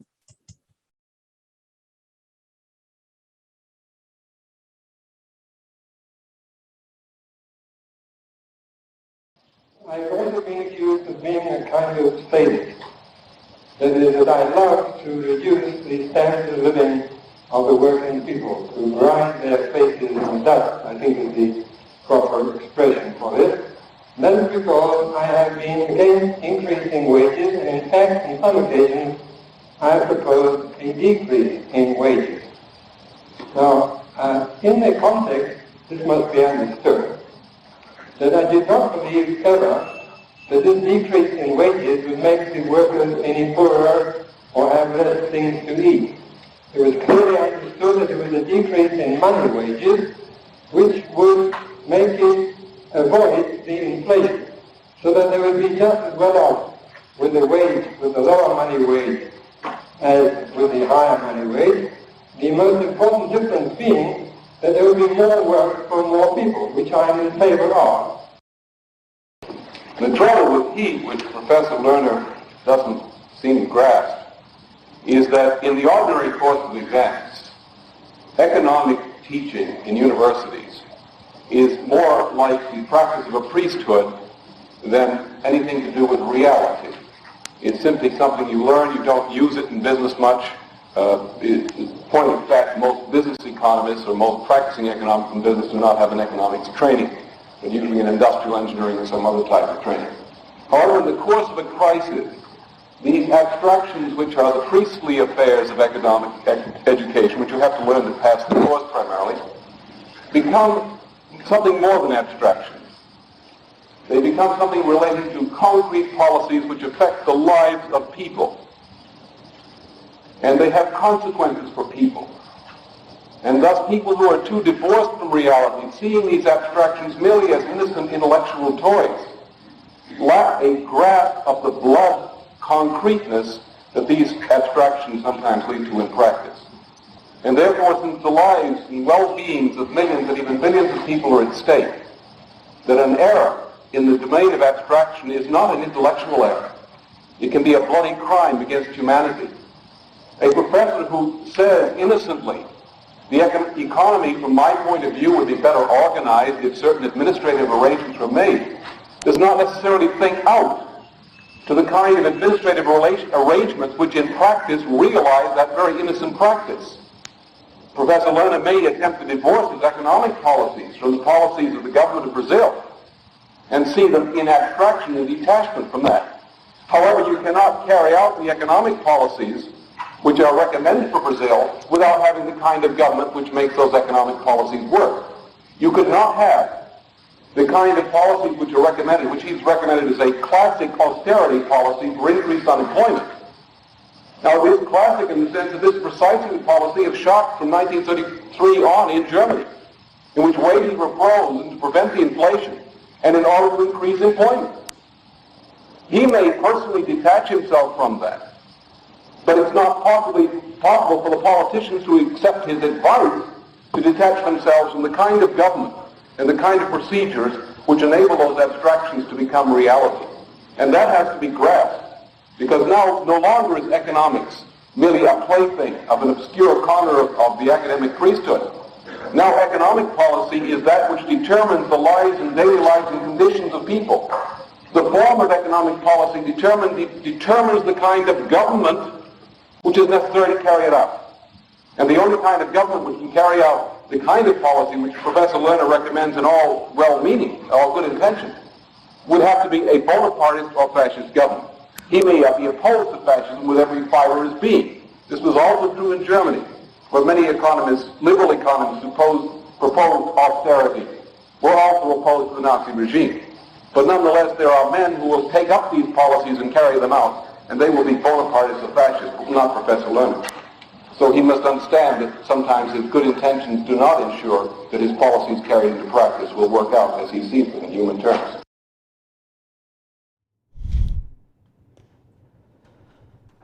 Thank you very much, Gretchen. I would urge everyone who is interested in responding to what Gretchen put on the table to help us get Lyndon LaRouche's book and future volumes of his books into your library, be it your public library or your University Library to please contact us. You can email us at questions@LaRoucheLegacyFoundation.org, and you can also contact us through the LaRouche Legacy Foundation website. Our next speaker that we'll be hearing from is Carlos Itos Valdez of the Philippine LaRouche Society, and his topic is LaRouche's education of the youth. Good day to all. My name is Itos Valdez. I am the son of Butch Valdez, the founder of the Philippine LaRouche Society, among many other organizations here in the Philippines. Many of you know his own LaRouche story by now, so let me narrate my own. I first met Lyndon LaRouche at home. He was in the mid-90s, and my father would bring home assorted magazines and reading materials, and I happened to catch an issue of the Executive Intelligence Review. I recall that the cover had the headline, "The Philippines, Kissinger's Next Iran." Of course, that first issue slowly built up to many issues piling up at home, as he had since subscribed to EIR. I would pick up a few issues here and there when the inspiration hit, especially as world events unfolded. Before long, as I read more EIR material and an occasional 21st century article, my classes at university seemed to lose significance. Fast forward to 2000 and my first President's Day conference in Leesburg, Virginia. I was sent by my father along with associates to attend. My host was the late Gail Billington, wife of Mike Billington, who was still incarcerated at the time. Her special responsibilities, I later learned, focused on Southeast Asia, and it was a joy conversing with her to and from the offices. I will never forget Gail. Needless to say, the conference was life-changing. From Lynn's opening address, the presentations, the panels, all the way to the cadre classes, which had music, philosophy, economics, and history. The next period saw my father, brother, and myself return to the conferences in separate occasions, all returning home with a similar fervor to change the world. I always treasure one visit where we met Lynn and Helga at their house for an intimate dinner. As always, my goal was to absorb as much as I could at the time. Not easy, and as you know with Lynn, there was a whole universe to absorb in several short hours. Each visit was a life-changing event, and each reading of LaRouche's work continues to affect minds today. I learned to man book tables, engage in Plato and Shakespeare reading sessions, and sing beautiful songs. My love for history was redefined, made tangible and personal, and wholly enhanced as I visited the Washington, FDR, JFK, and Lincoln memorials, the Smithsonian, Gettysburg, and Fort McHenry, to name a few. Plato, Beethoven, Kepler, and Schiller became some of my best friends, while Lyndon LaRouche, Benjamin Franklin, Franklin Roosevelt, and Alexander Hamilton became family. Those visits solidified our association with LaRouche and has led to setting up our own organizations built on the same principles. My brother Anton and I started our weekly Plato readings. Sometimes it would just be the two of us left. But we started the Philippine LaRouche Youth Movement, and we were fairly successful for several years. We had set up speaking engagements and meetings when Gail and Mike Billington and Richie Freeman came over to visit. We learned how to organize people through great ideas, just as we were organized. We taught ourselves to look into our own history for similar ideas, related events, and world historical figures. The association with Lyndon LaRouche has not come without challenges, as we all know. The ideas are universal, and the work required to understand the principles is not easy, especially since it compels you to consider the whole question of mankind's place in creation, in relation to all sciences, subjects, and events. Many times, frustration got the better of us. Many times we had to take breaks from the fight. Many times we sought refuge in popular culture. But we always returned to LaRouche. Plato's allegory of the cave describes this challenge perfectly.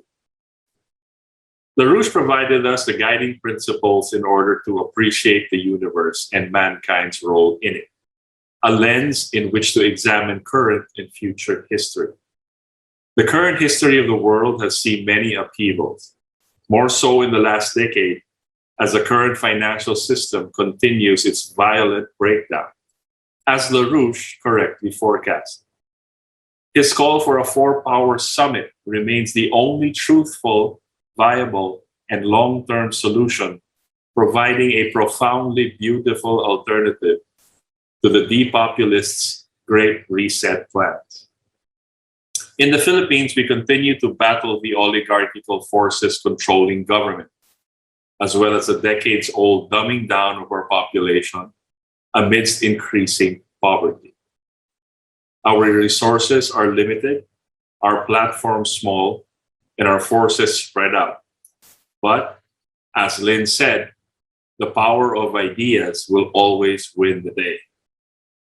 Confucius once said, "May you live in interesting times." And I think that might be a bit of an understatement for today.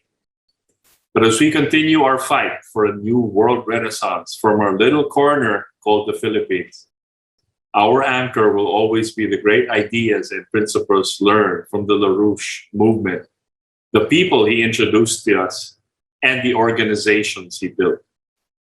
Through this, we hope that the future generations of Filipinos will discover and work on the ideas of Lyndon LaRouche, and by doing so, help secure the future, and not only for the Philippines, but for the community of sovereign nation states as well. LaRouche always advised us to have fun, and we intend to do just that. Thank you very much, Itos, for that insight into Lynn's curriculum for the education, especially of young people, to form them into capable political leaders. Our next speaker, Carolina Dominguez of Mexico, is a longtime leader of the LaRouche movement and the LaRouche youth movement in Iberoamerica. Most recently, Carolina organized and initiated the initiative of putting LaRouche in the universities to bring Lyndon LaRouche's works into the curriculum across Iberoamerica and the world. So here is Carolina Dominguez. Bienvenidos a esta conferencia internacional. Soy Carolina.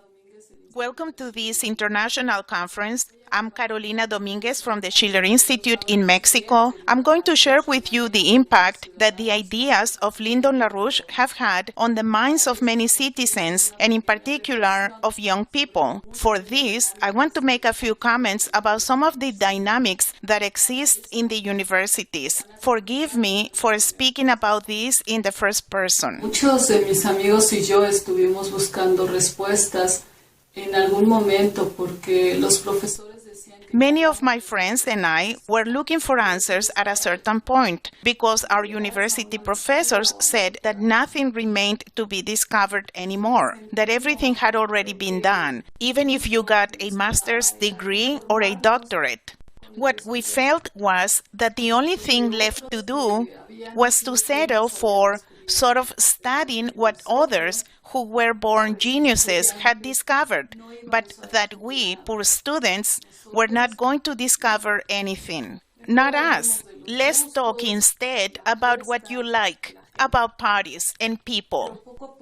But little by little, there was an emotional change that caught up with us that nobody spoke about. Nobody said anything, but they got caught up in the environment. Suddenly, without realizing it, we gave up, never touched the subject again. But one day at the university, I came across a group that had a banner about the economic crisis and another one about science. And out of curiosity, I approached them because my ignorance was such that I didn't even know that there was an economic crisis. Compartieron un artículo de un tal.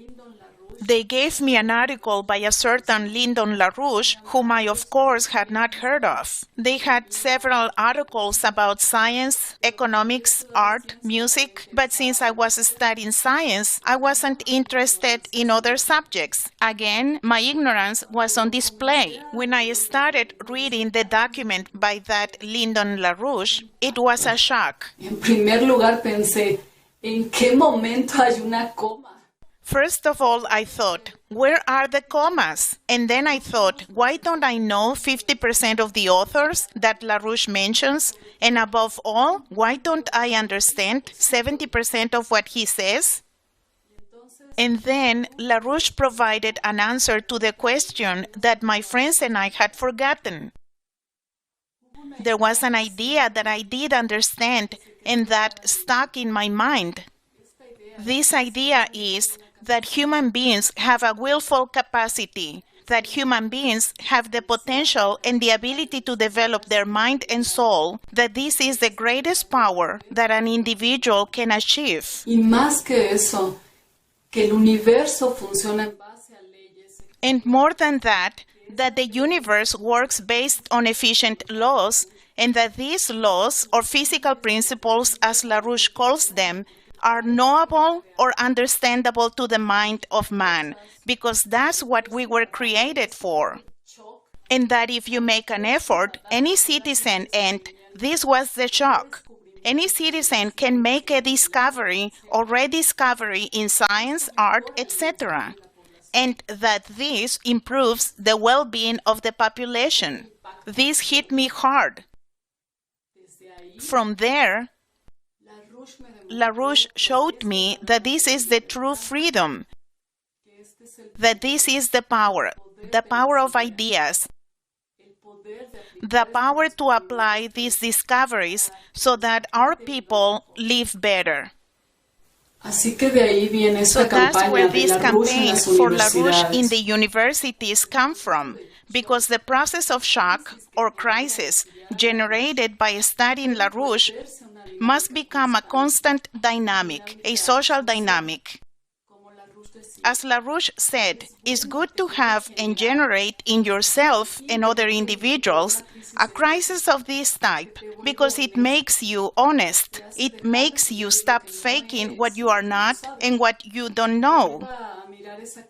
And it leads you to look at that crisis as a challenge, as a driver to conquer that uncertainty through knowledge that leads you to know how to solve this painful crisis.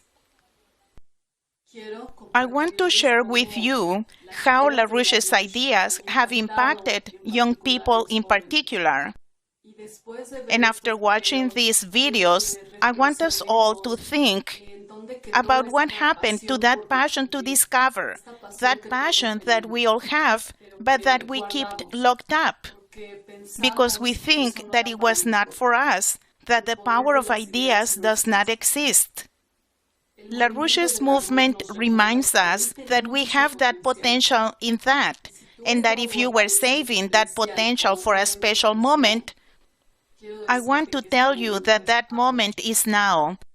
Thank you. Soy José Luis y vivo en la Ciudad de México y soy estudiante de la maestría de biomedicina experimental. Antes tenía en cuenta que... I'm José Luis Garcia, and I live in Mexico City. I'm a student working on a master's degree in experimental biomedicine.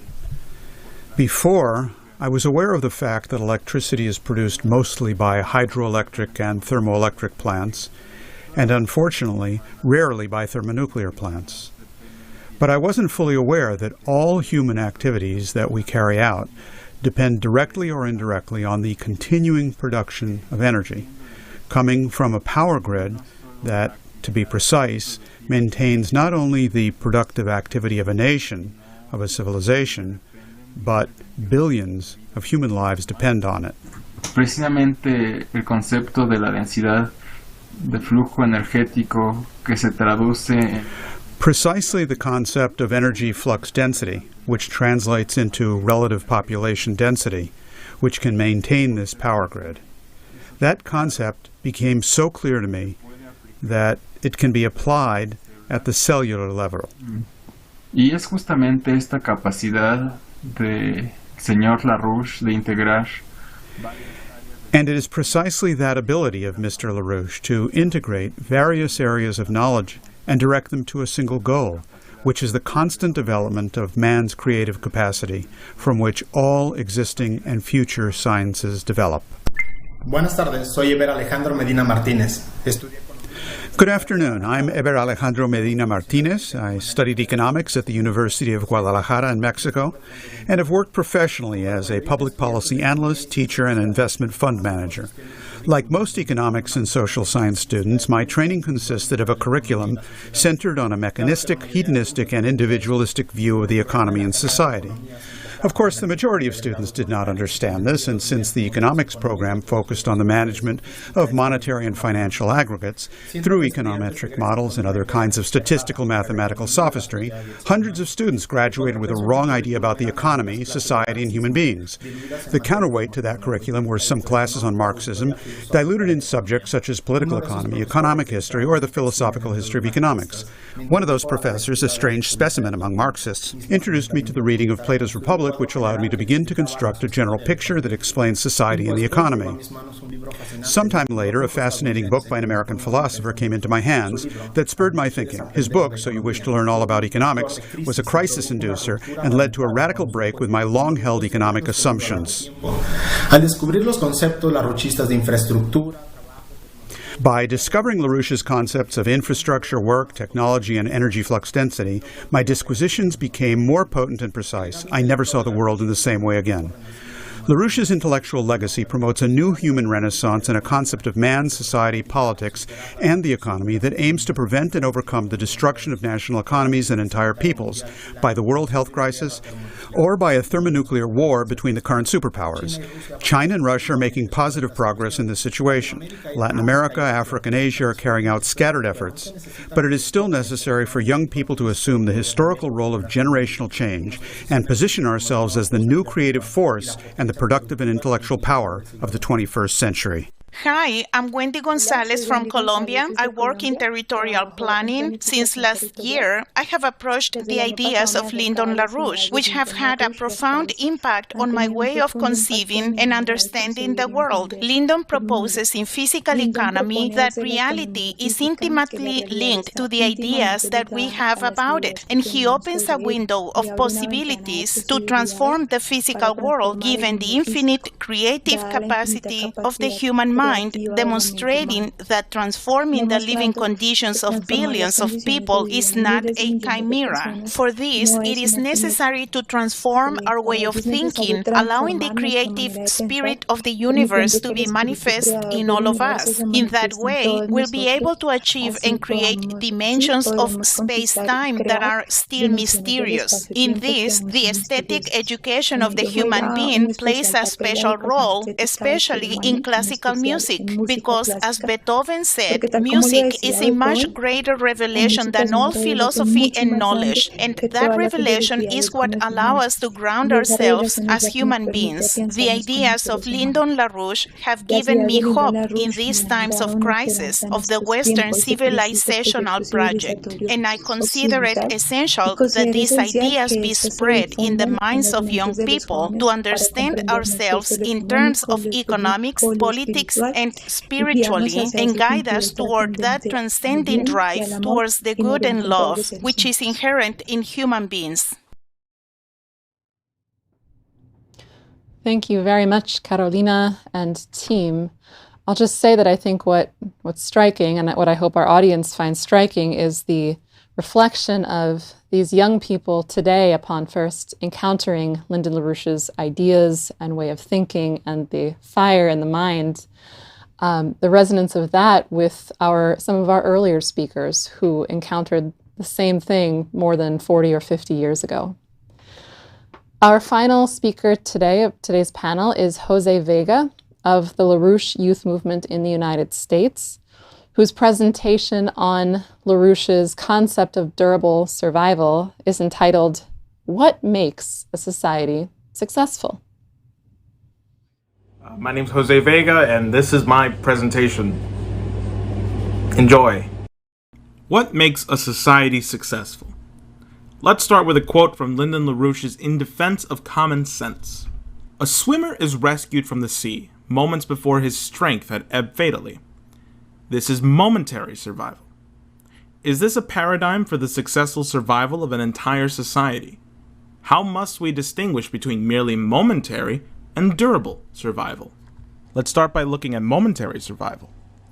When the pandemic first started, thousands became unemployed, businesses were forced to shut down, and people were afraid of what was to come. One of the immediate resolutions passed was to give money to those directly affected by the pandemic in the form of stimulus checks. These stimulus checks and their unemployment checks were desperately needed so that people wouldn't lose their homes, would be able to eat another meal, and could survive another day. But can a society thrive on handouts alone?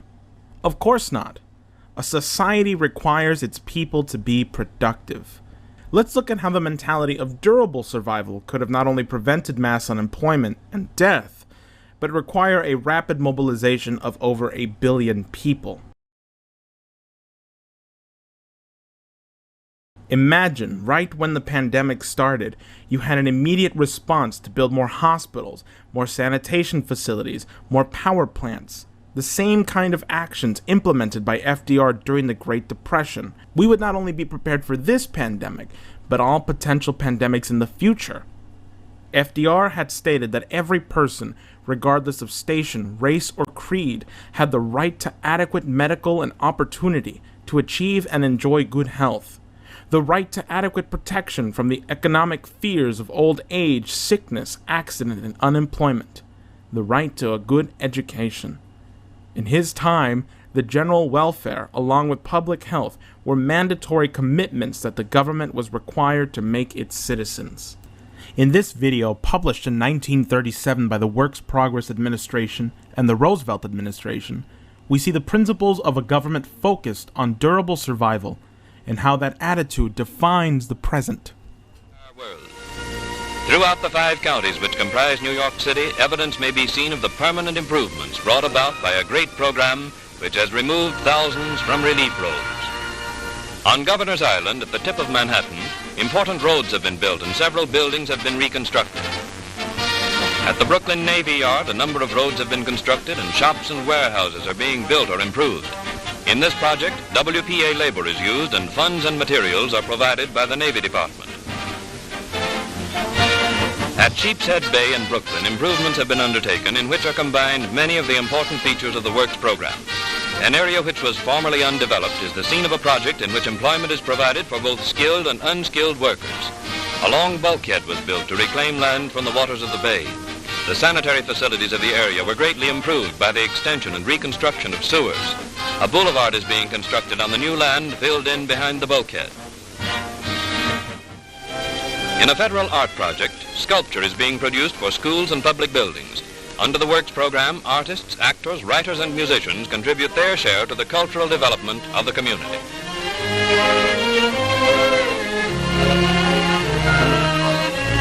To make books more readily available, WPA has increased the staffs of free libraries. The highly specialized art of creating stained glass windows, mastered by a few artists in the world, is fostered by WPA in windows for the United States Military Academy at West Point. Here, too, a vast mural painting has been completed. The Works program has sponsored symphony orchestras and band concerts. Artists under the Works program make New York a better place in which to live. What you just saw was an example of a country that had an idea of the future. And by implementing LaRouche's proposals of a physical economy, we use our greatest resource, our creative minds, as a way to think of a future thousands of generations ahead of us, who will terraform not just our solar system, but other galaxies and distant bodies in our universe. LaRouche, in his 4 laws, identified the need for a space program to increase the productivity of the entire labor force. taking from FDR's CCC program, the increase of participation of youth would be emphasized in a CCC-styled space program. Youth from all over the country would be employed in building rockets, satellites, and discovering new frontiers of our universe that we don't even know exist. This program could be exported globally in the form of modular science cities, which could easily be built across the entire world. These cities would be powered by nuclear power plants, and we would equip these cities with clean water, sanitation, public health, and education. The fact that over 2 billion people currently don't have access to clean water, and over 2.5 billion people face some degree of food insecurity is a moral failure on our part and must be remedied immediately. In the knowledge that we are providing healthy bodies and sound minds for our future citizens, as well as in the more concrete construction projects, we find assurance that we are building a firm foundation for a bright future. Long after depression is forgotten, these permanent improvements will remain as part of a better future.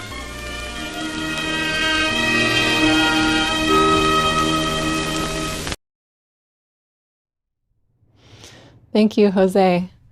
So we'll now be moving into our discussion period, and in just a moment, we'll be bringing up those members of the panel who are able to be on with us live. Before we do that, I just want to remind people and ask people to please send in your questions and comments. You can send those to questions@LaRoucheLegacyFoundation.org.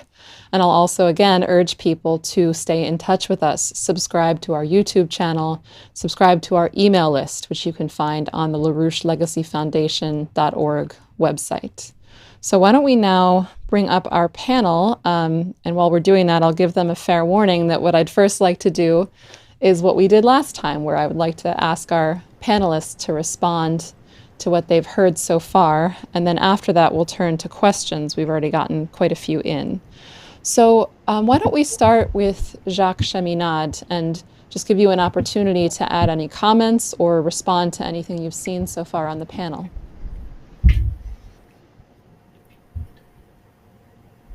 Oh, you're muted, Jacques.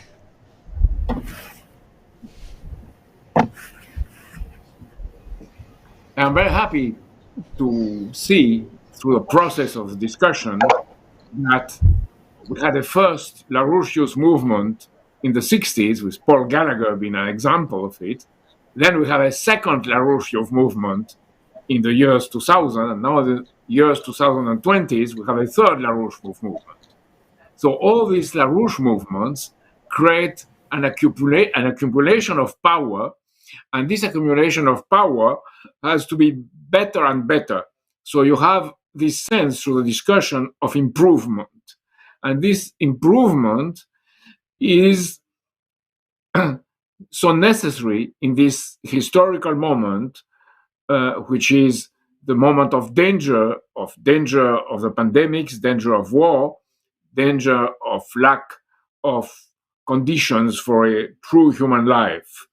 So in this situation where you have a tremendous danger, a very big danger, you have at the same time the best opportunity to foster the change. And I'm very glad to see that people are in the best shape to accomplish that change. What Gretchen Small said on the need to spread the ideas of LaRouche is extremely important in this coming period if these ideas are experimented socially and in a political and economic way in this society. And I think that we have a tremendous opportunity in that sense. If I would deduce or induce from the situation now, I would be very pessimistic. If I see that as LaRouche saw things and as these young people that spoke see things, I would be very optimistic, and I'm very optimistic because it's a reasonable hope, and it is something that goes beyond normal political activity. It's to recover civilization. And I think This sense is what people expect at this very moment of history. Thank you, Jacques. Harley, would you like to bring something up? Sure.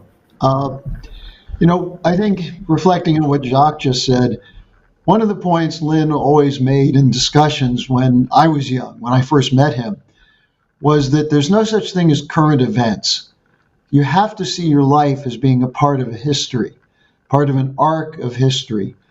And from listening to the presentations of both panels today, having lived through many of the events that were discussed, it made it really clear to me how privileged we are through Lyndon LaRouche to understand these not as single events, as particular instances, but as part of a coherent whole of the advancement of human civilization, or, if we don't succeed, the destruction of that civilization. And the question of optimism is at the heart of this. If you see yourself as living a life that will lead to a better future, and you dedicate yourself to that, and that dedication now means you have access to the ideas of Lyndon LaRouche's life, that you can make those ideas real in your own mind. And I think we saw that with the young people, the work that Phil Rubenstein and Lainey Rubenstein and I did in the 2000 with Lyndon LaRouche to build the second LaRouche youth movement. That was the message we tried to bring. And I think it's a message which is as real today and as important today as it ever was.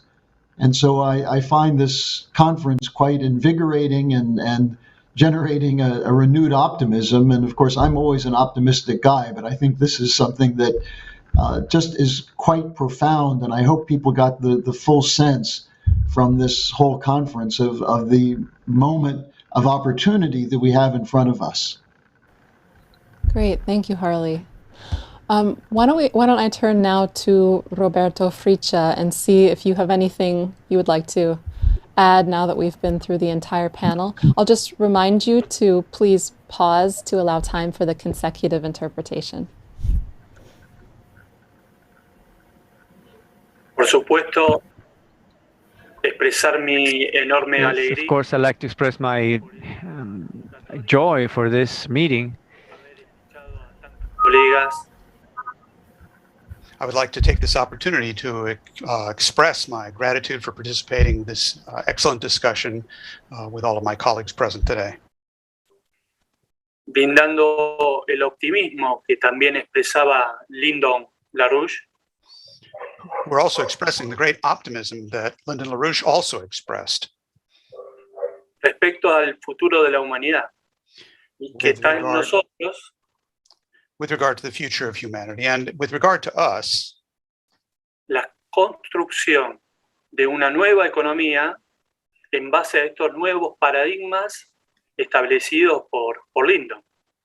And with regard to us, the need to construct a new economic model, a new paradigm based on the principles which Lyndon has developed. Ese optimismo lo expreso en base a los nuevos conocimientos que es necesario aunar entre todos nosotros. I express this optimism based on the need to spread the new knowledge that has been presented to us and spread it further. Y comenzar a expandir nuestros conocimientos a partir de salir de ese paradigma. And to start to expand that knowledge base based on beginning to leave that old paradigm. Planteado por el mismo Platón. And to do so in the way that Plato himself has expressed it. En la alegoría de la caverna. In his parable of the cave. Sabiendo si nos encontramos o queremos encontrarnos dentro de la caverna o fuera de la caverna. Where the crucial question is whether we want to find ourselves inside the cave or outside that cave. Creo que las ideas de Lyndon LaRouche es el camino. I believe that the ideas of Lyndon LaRouche are the path para que construyamos ese futuro para toda la humanidad. To build that future for all of humanity. Gracias por todo. Thank you. Thank you. Okay, why don't we turn to our remaining three. Why don't I ask Carolina to go first?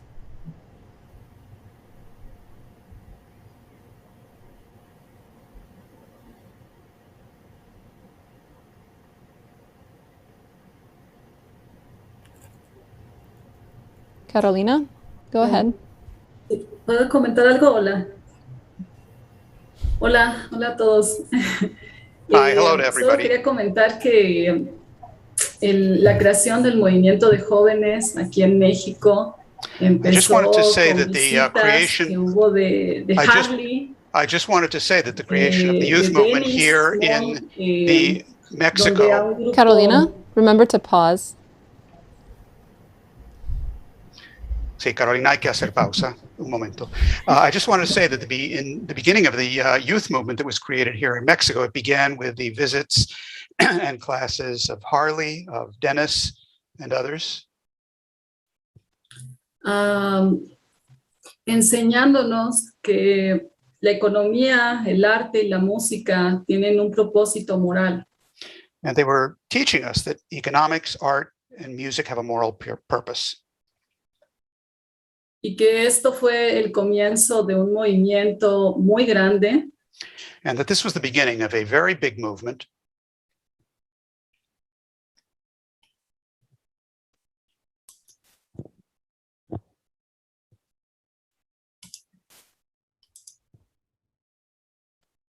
Que esto fue el comienzo de un movimiento muy grande en México y en otros países. The beginning of a very big movement in Mexico and in other countries as well. Así que gracias por eso y seguimos el trabajo que ustedes hicieron en algún momento con nuevos jóvenes. And so thank you for that. And we are carrying forward the work that you people initiated, and we are doing so with new generations. Thank you, Carolina. Okay, Jose, would you like to add anything? You are muted. Try now. No, you're still muted. Okay.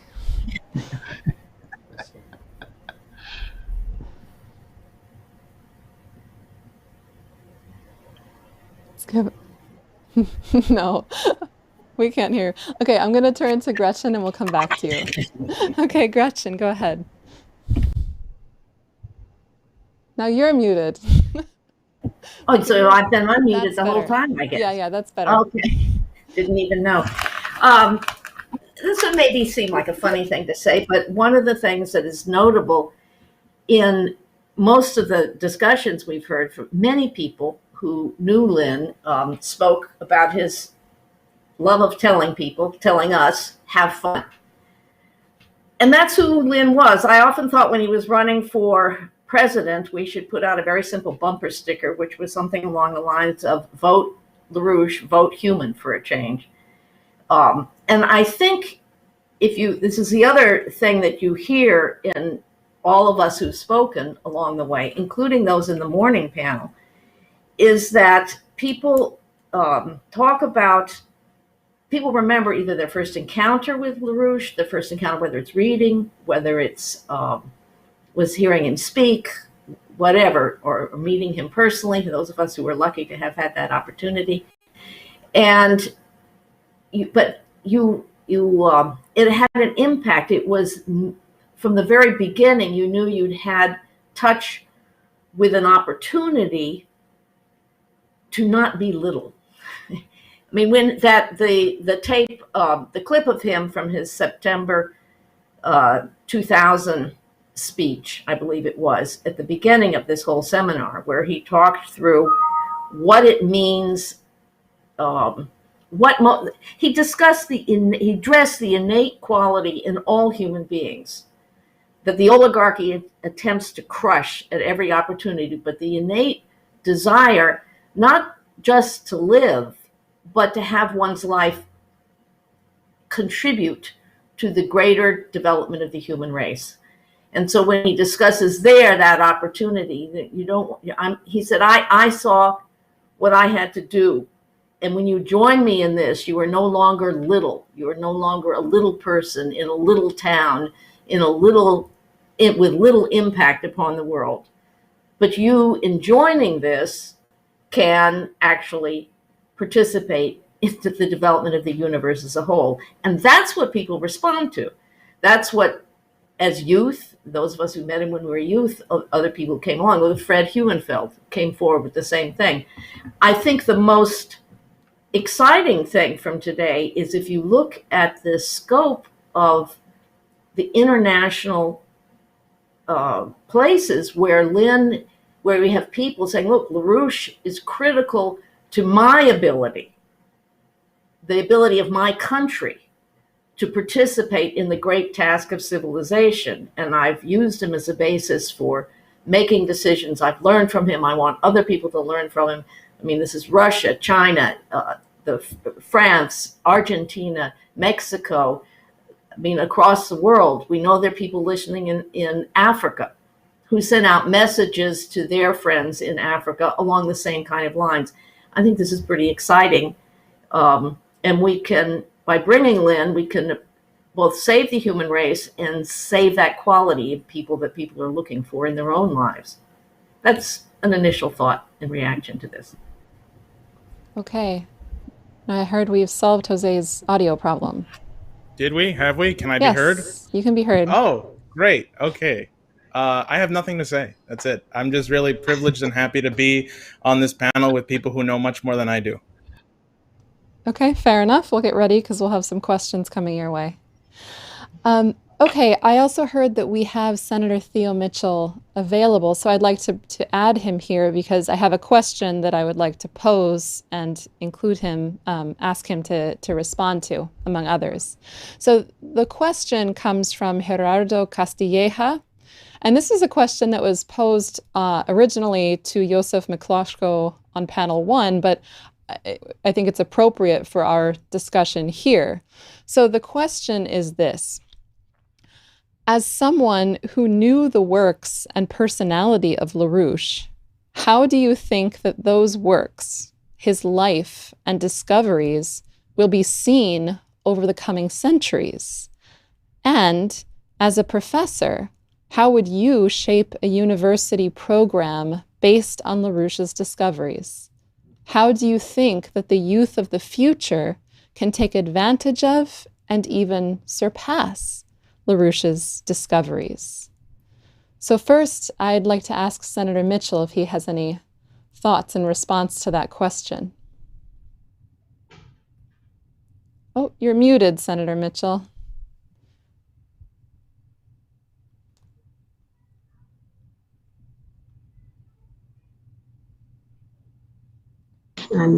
Okay, there we go. Yes, go ahead. Yes. All right.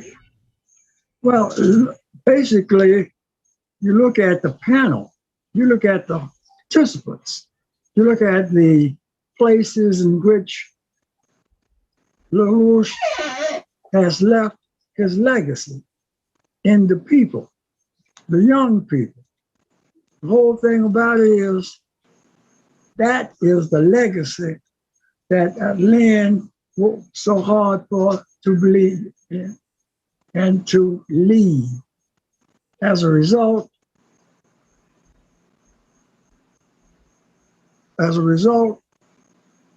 I remember several trips I made on behalf of the Institute in places in which, including Mexico, places in which he was held in great esteem, and he still is.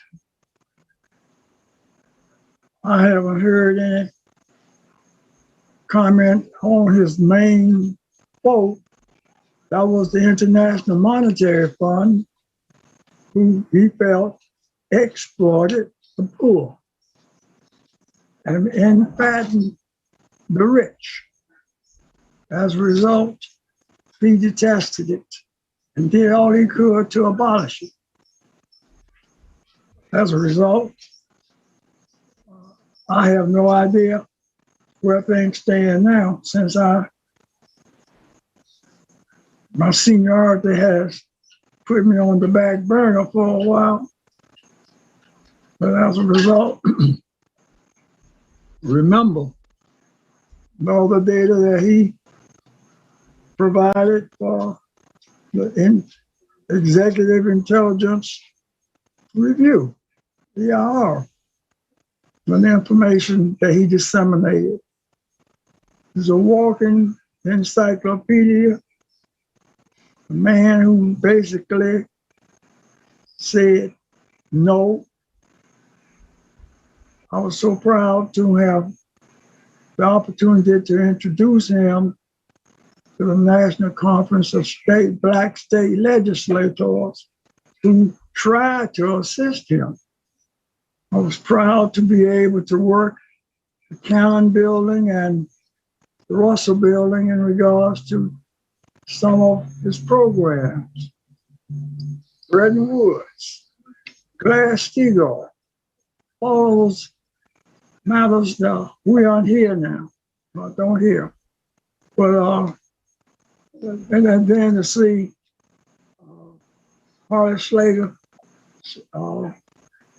still active and working seemingly tirelessly on behalf of the Schiller Institute still. So, but that basically is the one thing that the several things that I remember. But it's wonderful seeing all these young people who have taken up the mantle and going to deliver it sooner or later. Thank you very much, Senator Mitchell.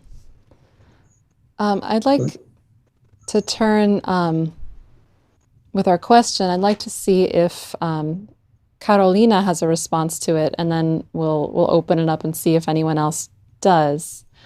So the question is, how will Lynn's life's works be seen over the coming centuries, and how would you shape a university program based on his discoveries? And could the youth of the future surpass LaRouche's discoveries? So, Carolina, why don't you take a shot at that?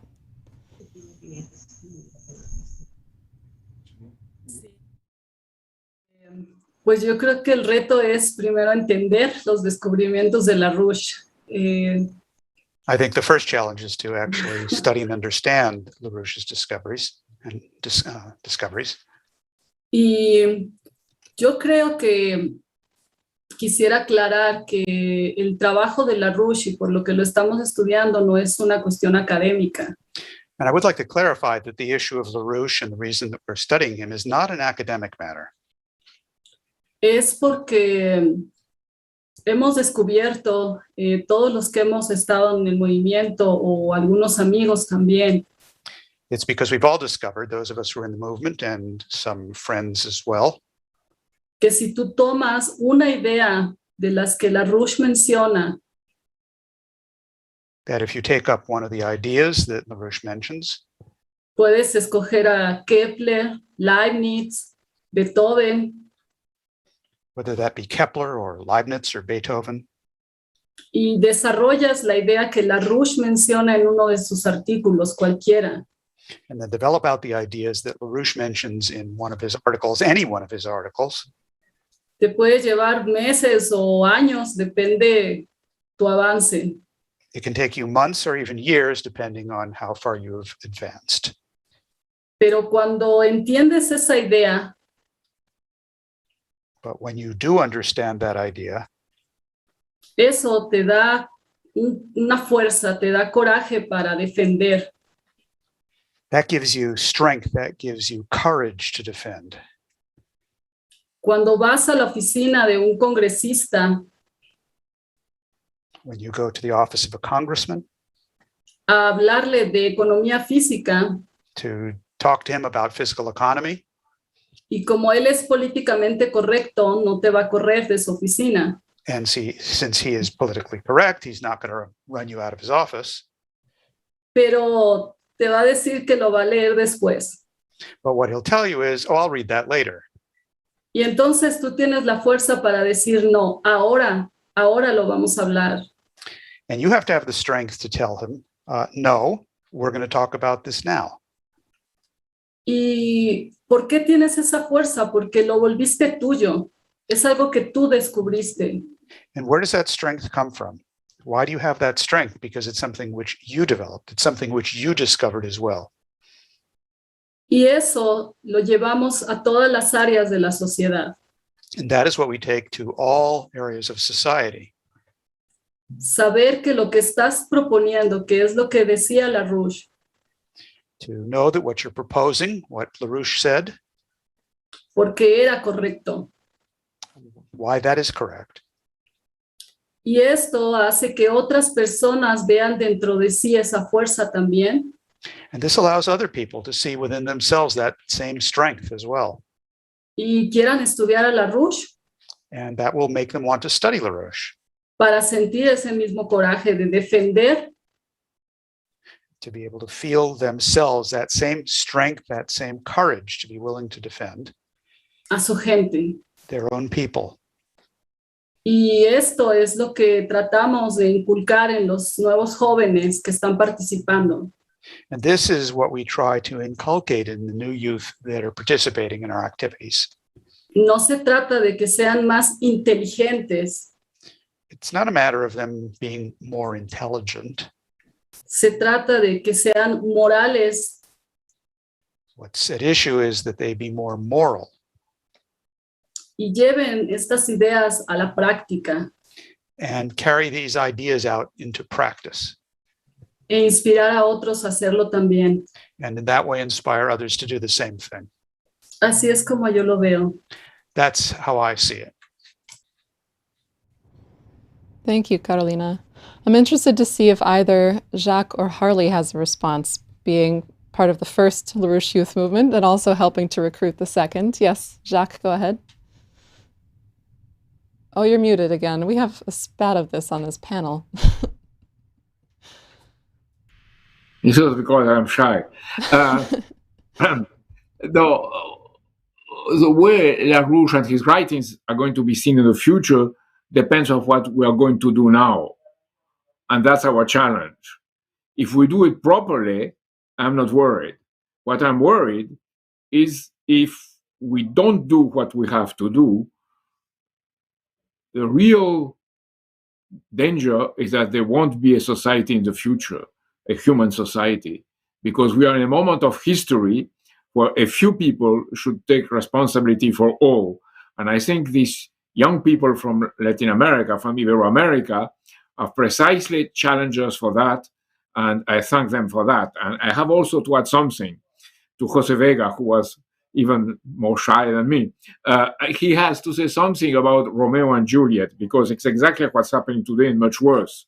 You have people focused on their personal petty issues instead of fighting to change the world where we are. And I think that's the key issue for all of us. Okay, Jose. All right. Well, I feel like I'm put on the spot here. I can still be heard, right? Yep. Okay. I just got to make sure, you know. Something on Romeo and Juliet. Well, okay. I guess a lot of what I see around me is also kind of defined by where I'm from. I'm from the South Bronx, and I've lived here for quite a while. And it's hard for people to become aware of the world around them. Well, you know, like they'll say, well, you know, I got my own problems. You know, I got 3 kids I'm raising on my own, and I'm a single mom. Or my roof just fell into my apartment. Or, you know, just the subway's late every day, and, you know, I'm just tired and stressed that 80% of my income goes to my rent. I mean, I can see that. But in the youth, it's even worse because they're kind of blind to those excuses. The parents make that sacrifice for them so that they don't have to, and yet they get caught up in things like, you know, the culture today where they watch movies and video games and they engross themselves in the lore of Star Wars and Lord of the Rings rather than wanting to discuss great ideas. And one of my favorite things to do is to basically put my friendships on the line and just challenge people and say, hey, how about we put aside your personal problems for a moment, which aren't really problems, and we talk about the world for a moment. And we talk about the fact that there are people who are in a much worse situation than you're in. And at first they fight me on that, and they confront me on that, and they say, why do I care about another country around the world when we can't even fix our own issues here? And, a lot of it is just the culture that we're in today. A lot of it is the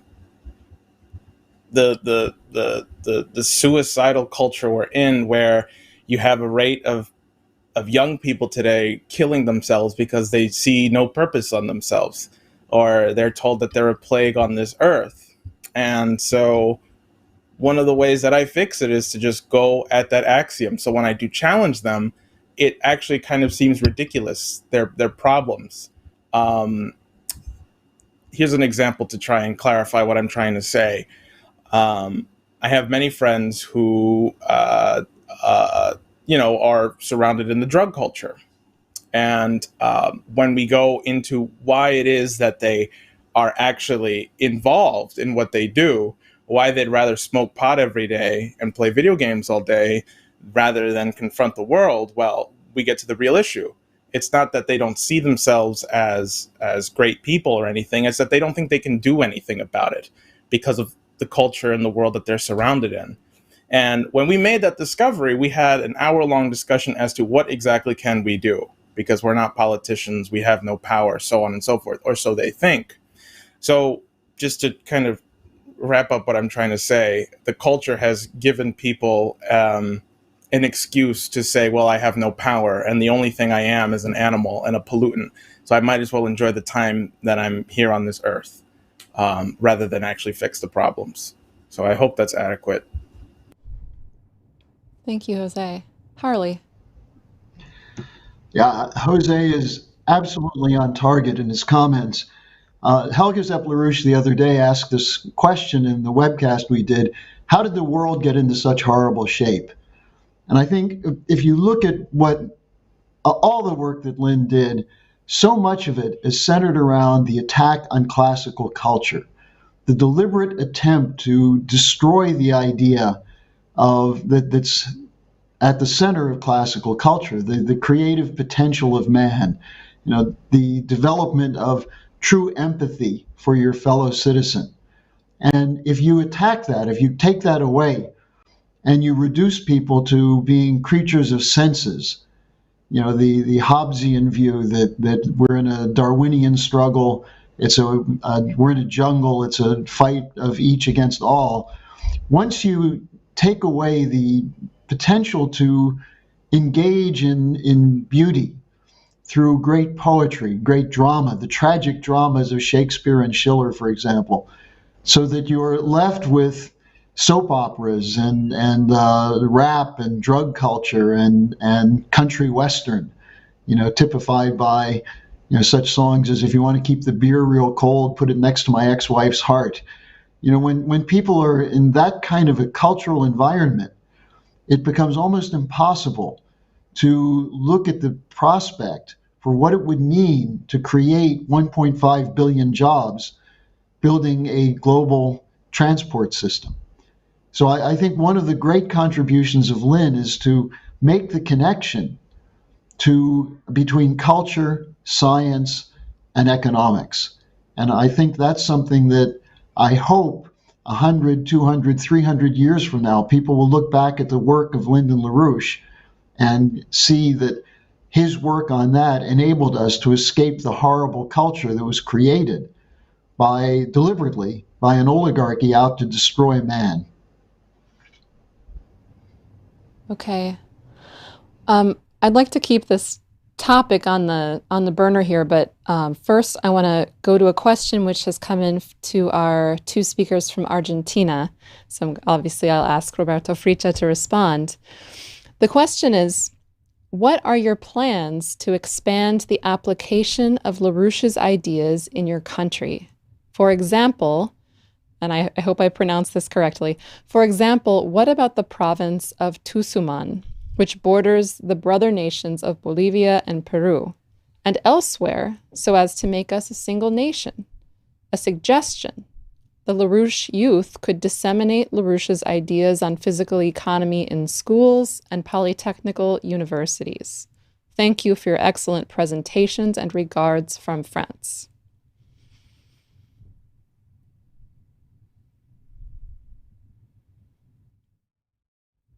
Muchas gracias por la pregunta.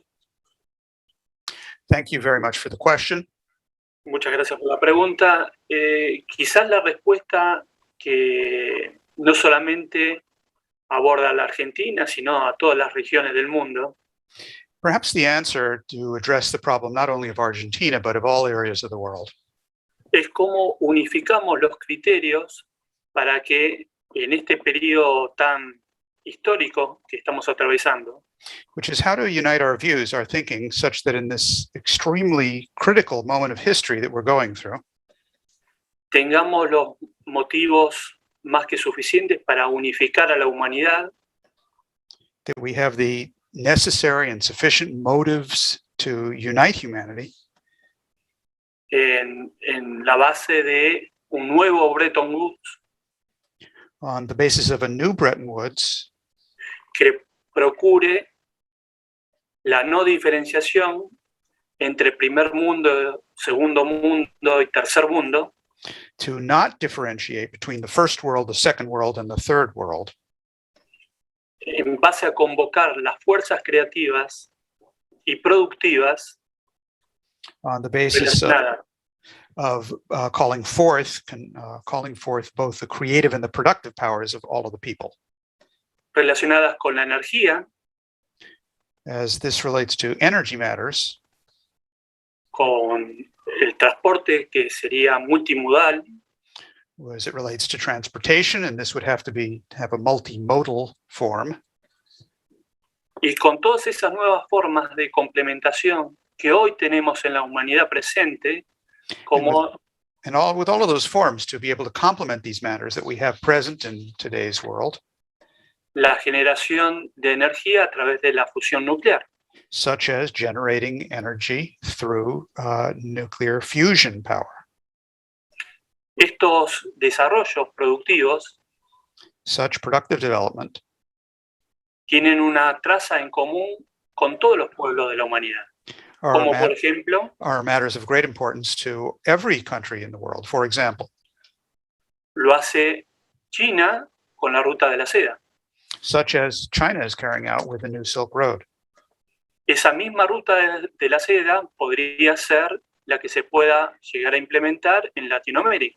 That very same New Silk Road is the Silk Road that could be implemented in Latin America as well. Aunando los esfuerzos desde Alaska hasta Tierra del Fuego. To join all of our efforts from Alaska down to Tierra del Fuego. Y para complementar toda esta idea, and to fill out this entire idea, le paso la palabra a mi compañero de equipo, Eduardo Fernández. I would like to ask my friend and associate, Eduardo Fernández, to complement this thought. Para complementar la idea, to do so, to complement this idea, tenemos que tener en cuenta we have to take into account toda la región latinoamericana. The entire Latin American area. No nos podemos quedar We cannot simply limit ourselves solamente circunscriptos a un país o a una región. We cannot leave matters circumscribed or limited to just one country or a region. Porque el desarrollo Because development es lo más importante que está en el legado de Lyndon LaRouche. Because the issue of development is the most important thing about the legacy of Lyndon LaRouche. El desarrollo que es un desarrollo primero humano. Development, which is first and foremost human development. Como chispa divina. As a divine spark. Creado a imagen y semejanza de Dios, created in the image and likeness of God, y que como tal and as such, no puede quedar circunscripto cannot be limited el hombre como simplemente un animal. Man cannot be limited or circumscribed as if he were simply an animal. En tal sentido,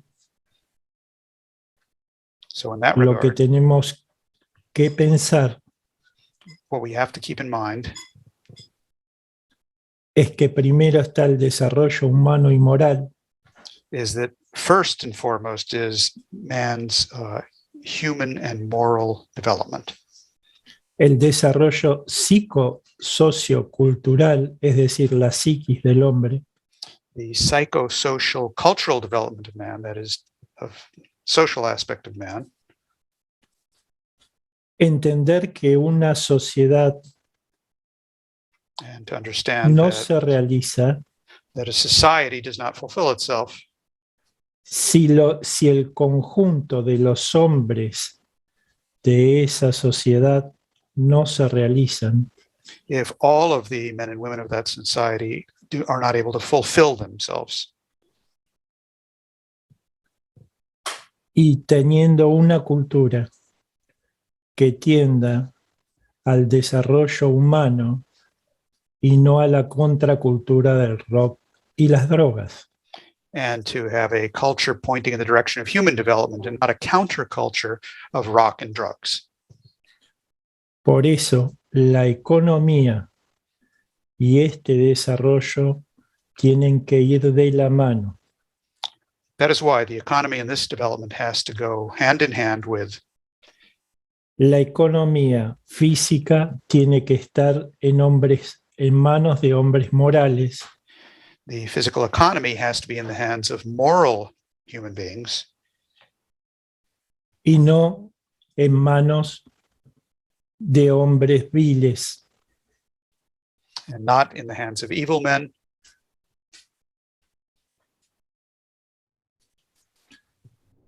Con todo esto, lo que podemos decir es que, aparte de lo ya dicho por Roberto, So taking all of this into consideration, what we can say, in addition to what Roberto has already stated, el desarrollo humano es fundamental, como muy bien lo dijo Lyndon.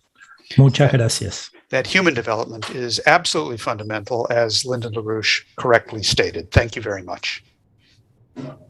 Thank you very much for that. And what you just brought up actually leads very well into our next question on which, well, you'll see. So this is a question from Kevin, who says, the clip from the Abba Lerner debate recalled for me the real difference in LaRouche's approach to economics from everyone else's. Contrary to the academic, detached, dismal science generally taught, LaRouche viewed economics as requiring passion, creativity, and most of all, agape. Could the panel comment? So I think first I'm going to turn to Gretchen, and then we can open it up to anyone else who would like to respond. That's because I said that if I had time, I'd tell you about Lyndon LaRouche's debate with Fred Pryor at Swarthmore, which is something that the Abba Lerner debate reminded me of. No, this question of, well, let me just tell you a little bit about that, because there's a concept here that I think we're working on at the LaRouche Legacy Foundation. It's related to how, if we have an opportunity to get on the campuses, depending on the COVID, how this thing develops, but to get out there and pick fights to so that people become very clear of the complete difference between what is prevailingly taught and what actually is needed, which is what LaRouche is talking about. This, what LaRouche did is, Dennis Small, my husband, brought him, then my boyfriend, brought him down to Swarthmore College, where we were, got Lynn there to give a 8-class series. And what came out of that, of the concept I want to say, is one of what you could call intellectual hegemony. We want to establish LaRouche in either your community, your university, in your country, whatever it is, as the intellectual point of reference, the point in which people have to answer.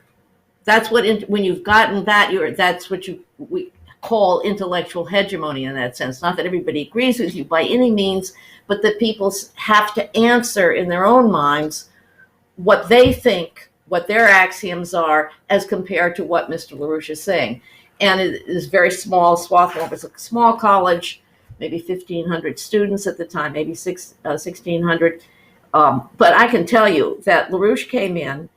There was 150 students at the first class. I probably dropped off a little, one economics professor. And for 8 classes, he just went through the entirety of the world, the worldview, the philosophy, the economics, the whole thing. A lot of it I did not understand at the time. I can tell you, though, the thing that amazed me was the taste I got from him of how the human mind works and the power that's involved. And that by recognizing the effect LaRouche's approach had on my mind, I knew that I could participate in that also. And so this all culminated in a debate. It was such a debate in the whole campus. It was in the local paper, the Phoenix, the campus, report. Everybody was talking about it. That the absolutely idiotic economic professor there, Fred Pryor, felt he had to answer. And he agreed to debate LaRouche. And he set out to prove that LaRouche was not a Marxist economist. Now, this was really funny. So the whole Quaker meeting house was totally full when this happened, because this had been the leading issue with anybody who was at all politically active in the campus for 3 or 4 months. So people turned out for this. And I went in going, well, how's my man going to do? A little bit. And I could tell you walking out, it was an amazing taste of what Kevin just asked about, because Fred Pryor had gone through Karl Marx's Capital, and he had all the quotes, and he answered all the quotes. He said, LaRouche says this, and Marx doesn't say that. And he go back and forth. And LaRouche presented what the world crisis was, what his concept of how to deal with it was, what the human mind was, and it was 2 completely different universes. I have never had such a visceral shock of what a constipated Aristotelianism is, and versus what the human mind in action can do, as in that debate. I mean, it was because it was a hot one for me and a definitive time. But that was really incredible, because Fred Pryor didn't care about the results. Now, there's a long story about who Fred Pryor is. They've made a movie about him. He was probably a CIA agent. He denied it, but called Bridge of Spies. If you're interested in it, you can see it. I'm not going to go through that here. But he actually he used to quip, this came out when he died many, many years later, that he used to say that, how did he put it? That an economist sees that something is working in practice and then questions, but does it work in theory? As opposed to what LaRouche went in and said, as you heard in the Abba Lerner debate, that there are consequences to ideas. And I think that we have to take, one of the things we really want to do with this is establish intellectual hegemony, whether it's the kind of thing that Ron Razorek has done in South Dakota, where not at the universities per se, but in the small state of South Dakota, small population-wise, he has established LaRouche and himself as a representative of LaRouche as an intellectual referent for anybody who wants to think about how to get out of the crisis. And that's what we've got to do. And to do that, I think people have to read LaRouche. They have to read it, because you don't necessarily understand everything the first time you read it. It's a world, it's a whole new universe you've been presented with. But as you go through reading him, you might get frustrated at one point. I don't know what this talks about. And then you get to another point and you say, wait, that I get. And that must have been what he was referring to in this other place that I didn't understand. And your mind begins to reflect on itself. And you begin to experience within yourself your own power of mind. And therefore, as Carolina was saying, you have the courage and the desire to go out and to communicate this to other people. But I'll just leave that at that for now. Okay. Would anyone else like to respond to Gretchen or to Kevin's question? Okay. I think at this point we have, I'm sorry, who's? Oh, Theo, okay. Megan, bueno, no sé si está hablando el congresista, pero no sé, ¿escucha? I'm not sure if the congressman is speaking now or if I can speak, says Carolina. Carolina, why don't you go ahead, and in the meantime, Senator Mitchell, why don't you unmute and get ready, and after Carolina, we'll go to you. So Carolina first. Okay. Bien, gracias, Megan. Okay, I'll do that. Thank you, Megan. Yo quiero comentar algo sobre esto que decía José. I want to say something about what Jose was just talking about. Universidades organizando ahora por la pandemia, ¿no? When we were in the universities recently organizing around the times of the pandemic. Conocimos, por supuesto, varios estudiantes de economía. We, of course, met a number of economic students. Y una de las chicas de los estudiantes que conocimos, and one of the young women of the students that we met, nos dijo que su profesor de economía política told us that her political economy professor entró a su salón came into the classroom y les dijo: más del 50% de la población en el mundo es pobre. And he told them more than 50% of the population in the world are poor. Y entonces ella estaba llorando. Pensé que exageraba un poco.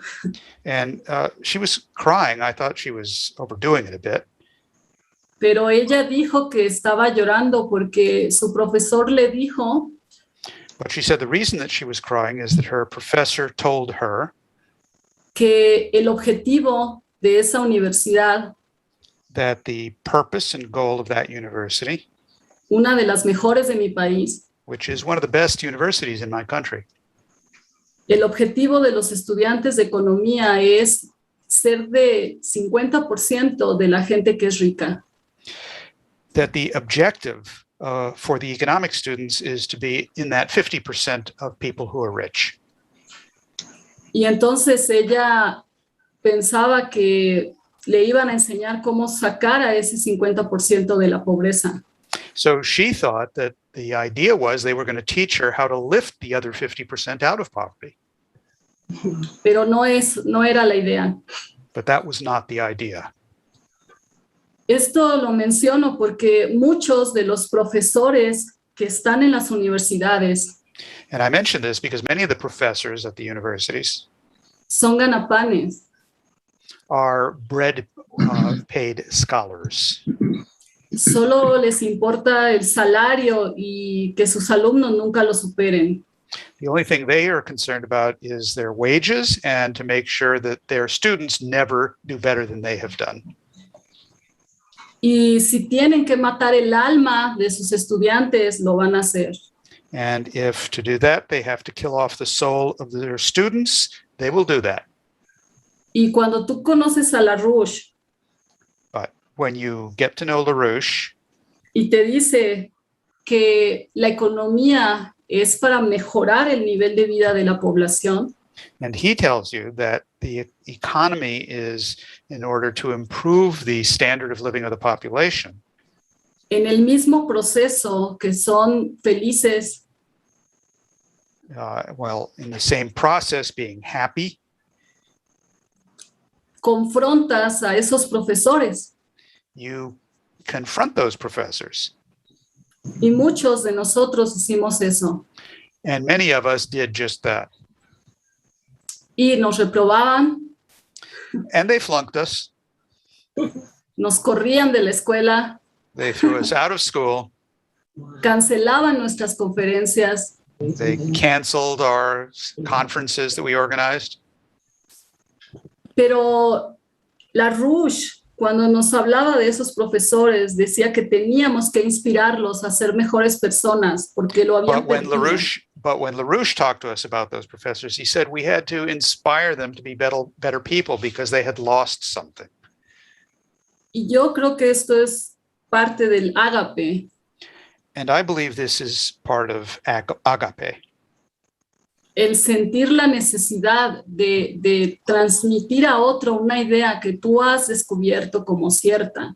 To feel the need to transmit to another person an idea that you have been able to prove is true.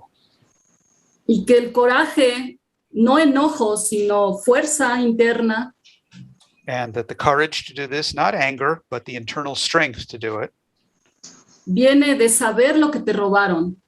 comes from knowing what they stole from you. Y esto no es justo para los estudiantes en ninguna universidad. And this isn't fair for any student in any university. Nos robaron a Bach, They stole Bach from us. nos robaron a Beethoven. They stole Beethoven. En las universidades no hay libros que se trabajen sobre muchos de los autores que menciona LaRouche. In our universities, there are no books to study about many of the issues which LaRouche has raised. Y cuando sabes lo que te robaron, And when you are aware of what they stole from you, no puedes permitir que eso siga así. you cannot allow that to continue. Así que el movimiento es la oportunidad So that our movement is the opportunity de reivindicar to be able to do justice to a todos aquellos all of those, que se rindieron, to bring justice for those who did surrender, que apagaron su alma. who turned off their own souls. Gracias. Thank you very much. Thank you. Okay, Senator Mitchell. Yes, I'll be brief. One thing is that his works speak for him. We needed to create political science course work for Lynn and his name and give him the credit. It took time for Bach and Beethoven to be recognized for their contribution.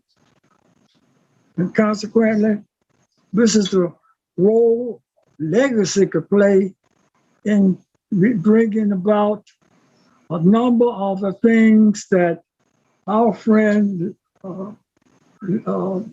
did in regards to keep him in U.S. history and perpetuated his name and his memory and his contributions and the things that he actually fought for and fought against.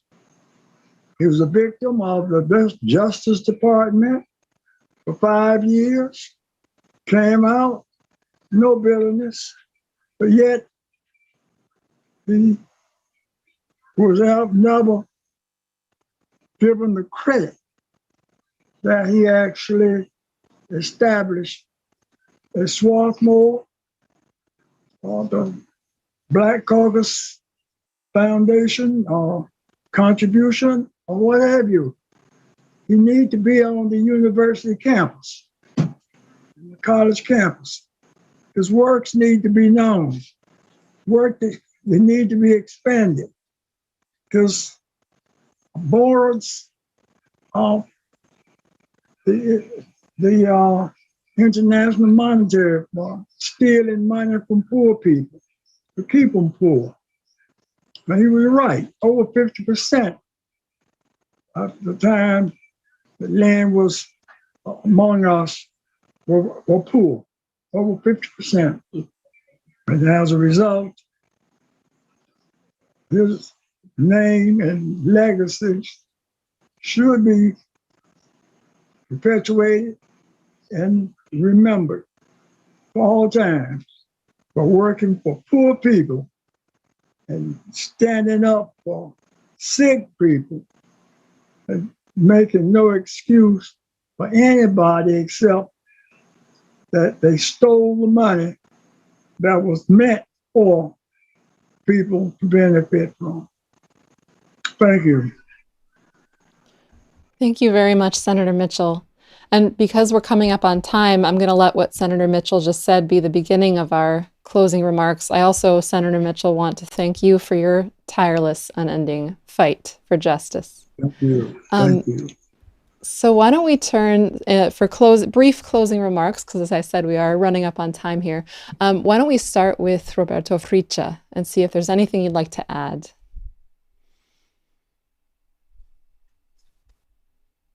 No, muchas gracias a todos. Y creo que la conclusión final. I'd like to thank you all very much, and I believe that the final conclusion es que deberíamos tomar las sendas y las propuestas de Lyndon LaRouche.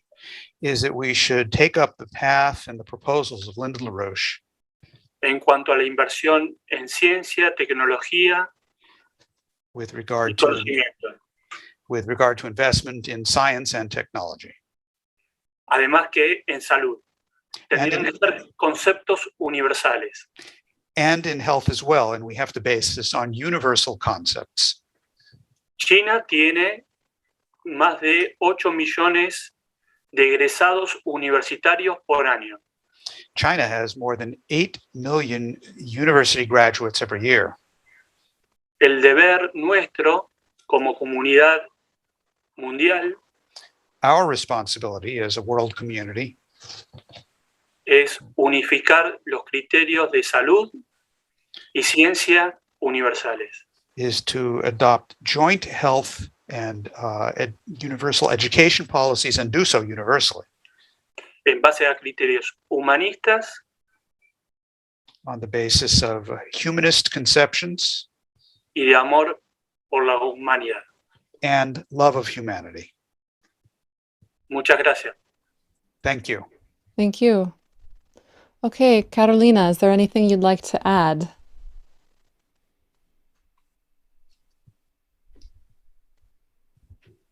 Gracias, Megan. No, es solamente dar las gracias a la conferencia. No, Megan, I'd just like to express my thanks for this conference. Porque los jóvenes que hablaron y participaron, because the youth who spoke and participated, forman parte de un proceso internacional. Are part of an international process. Ayer hablamos con un grupo de jóvenes de Colombia. Yesterday we spoke with a group of youth in Colombia. Y como en las clases virtuales todos tenían su cámara apagada. No sabes qué están haciendo. And, you know, since in these virtual classes, everyone has their camera off, so you really don't know what they're doing. Pero cuando íbamos hablando y estábamos haciendo algunos ejercicios, empezaban a abrir sus cámaras. But as we were speaking and going through certain exercises and the ideas presented, they started to turn their cameras on. Y aunque parece nada, esto parece insignificante. And although this may sound like it's not really much, it's that it's insignificant. Es muy importante para nosotros. This is actually very important for us. Porque confían en ti, por eso empieza un diálogo. Because they trust you, and therefore you are able to start a dialogue. Y gracias a la conferencia. And so my thanks for this conference. Thank you very much and for your work. Okay, why don't we turn to Harley and see if you have any closing thoughts. Yes, I'd like to just come back to what was the reason for having this conference, which in broad terms was to take advantage of the fact that we've now gone through a period of 50 years, an arc of history in which a decision was made that has affected the lives of every single person on the planet. and that Lyndon LaRouche warned about it. He warned it was coming. He devoted the next 50 years of his life to reverse the effects of this decision. And he did it by showing us who did it, what their intention was, and how they can be defeated. And not defeated as a negative force, but by bringing out the best of mankind. He's left us the power of his ideas, and we owe it to him, as well as to the future generations, to use that power to create a better world. Thank you, Harley. Jose, do you have any parting thoughts for us? Yeah. Okay, so I'm assuming I can still be heard. Mm-hmm. Okay, good. Just real brief. There's a 2-minute excerpt of a video that I showed that was in my presentation that was published in 1937, and that was called A Better New York. Actually, A Better New York City. There was one put out for, I don't remember how many states. I think it's like 20 or 30 states or so. There's a Better New Jersey, a Better New York State, a Better Ohio, a Better Michigan, blah, blah, blah. And I believe that we should, the Schiller Institute should republish them on the YouTube channel with an introduction from people like Jerry Rose, who are very knowledgeable on it. And then I think we should produce a new video today, not one centered around America, but centered around the world with the new Silk Road projects, with an introduction, of course. I think that would be just as optimistic. And then videos for the future, for future proposals and plans. So that's all I got to say. Okay, sounds like an assignment, Jose. Okay, so why don't we turn to Gretchen, and then after Gretchen, we'll end with Jacques. No, I'm happy with what we've done at the totality of today.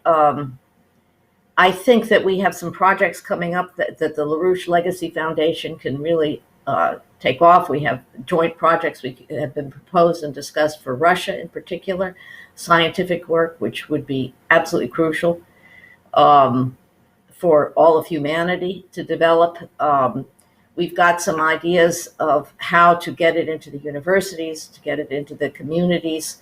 And I think we should go about doing it, recognizing that we don't have a lot of time to actually do this work in order to gain the time of the millennia to come, where people can study LaRouche as a referent, like we do Leonardo da Vinci or Cusa or something, or Plato. I think it can be done. I think we've shown it, and everybody's ideas are important, and join us in doing it. And have fun. That's all for me. Okay, and Jacques. Oh, you're muted. I want to kick up on something that Carolina said. All academics are servants of the oligarchy. So you can't, among them, find friends, or sometimes there are examples who are different, but it's very rare. So the best way to organize them is to gently ridicule them, what Lyndon usually did, what he did with Abba Lerner. This raises a matter of organizing. Lyndon LaRouche is the best organizer that I ever met. Why? Because he was constantly identified with what's good for humanity. And I think we need ourselves to be more self-secured if we follow these nice words and his ideas, and we act accordingly. And if we are inspired by that, people immediately recognize it somehow. Some being furious, others being very happy to see that finally happening in this universe as it is. This is true at all levels. If you look at the level of the necessity of the four powers meeting to create a future for humanity, it won't work as such. It will only work if it's inspired by the power of ideas. And the power of ideas is what Lynn and Helga constantly developed, and each of us should be a reflection of that in this fight. And also it's the same at the level of organizing a person. Lynn always said that he it's not at all trying to find an area of agreement with a person to see if the person thinks like you. It's to spread, to make appear in the person, to spread inside the person the spark of creativity, and then everything changes. It can do. You have to constantly trying to think of how you are going to accomplish it, but you have to have all the pleasure in doing it. That's why have fun was always what Lynn said. Have fun is to organize, and I think this conference is really about that and about our future organizing. Okay. Well, I'd like to thank all of our panelists, including the two who were not with us in the discussion, Itos Valdez and Fred Huenefeld, although I think he's listening. I'd like to thank Theo Mitchell, Roberto Fritzsche, Carolina Dominguez, Jose Vega, Gretchen Small, Harley Schlanger, and Jacques Cheminade. And I think we should absolutely be determined not just to continue this discussion, but to spread it widely and getting people to take up Lynn's works as an organizing imperative. So again, thank you so much to our panel. Another thank you to our panel of this morning. And thank you to all of you watching. Please stay in touch, sign up for our email list, subscribe to our YouTube channel, and get active. Thank you.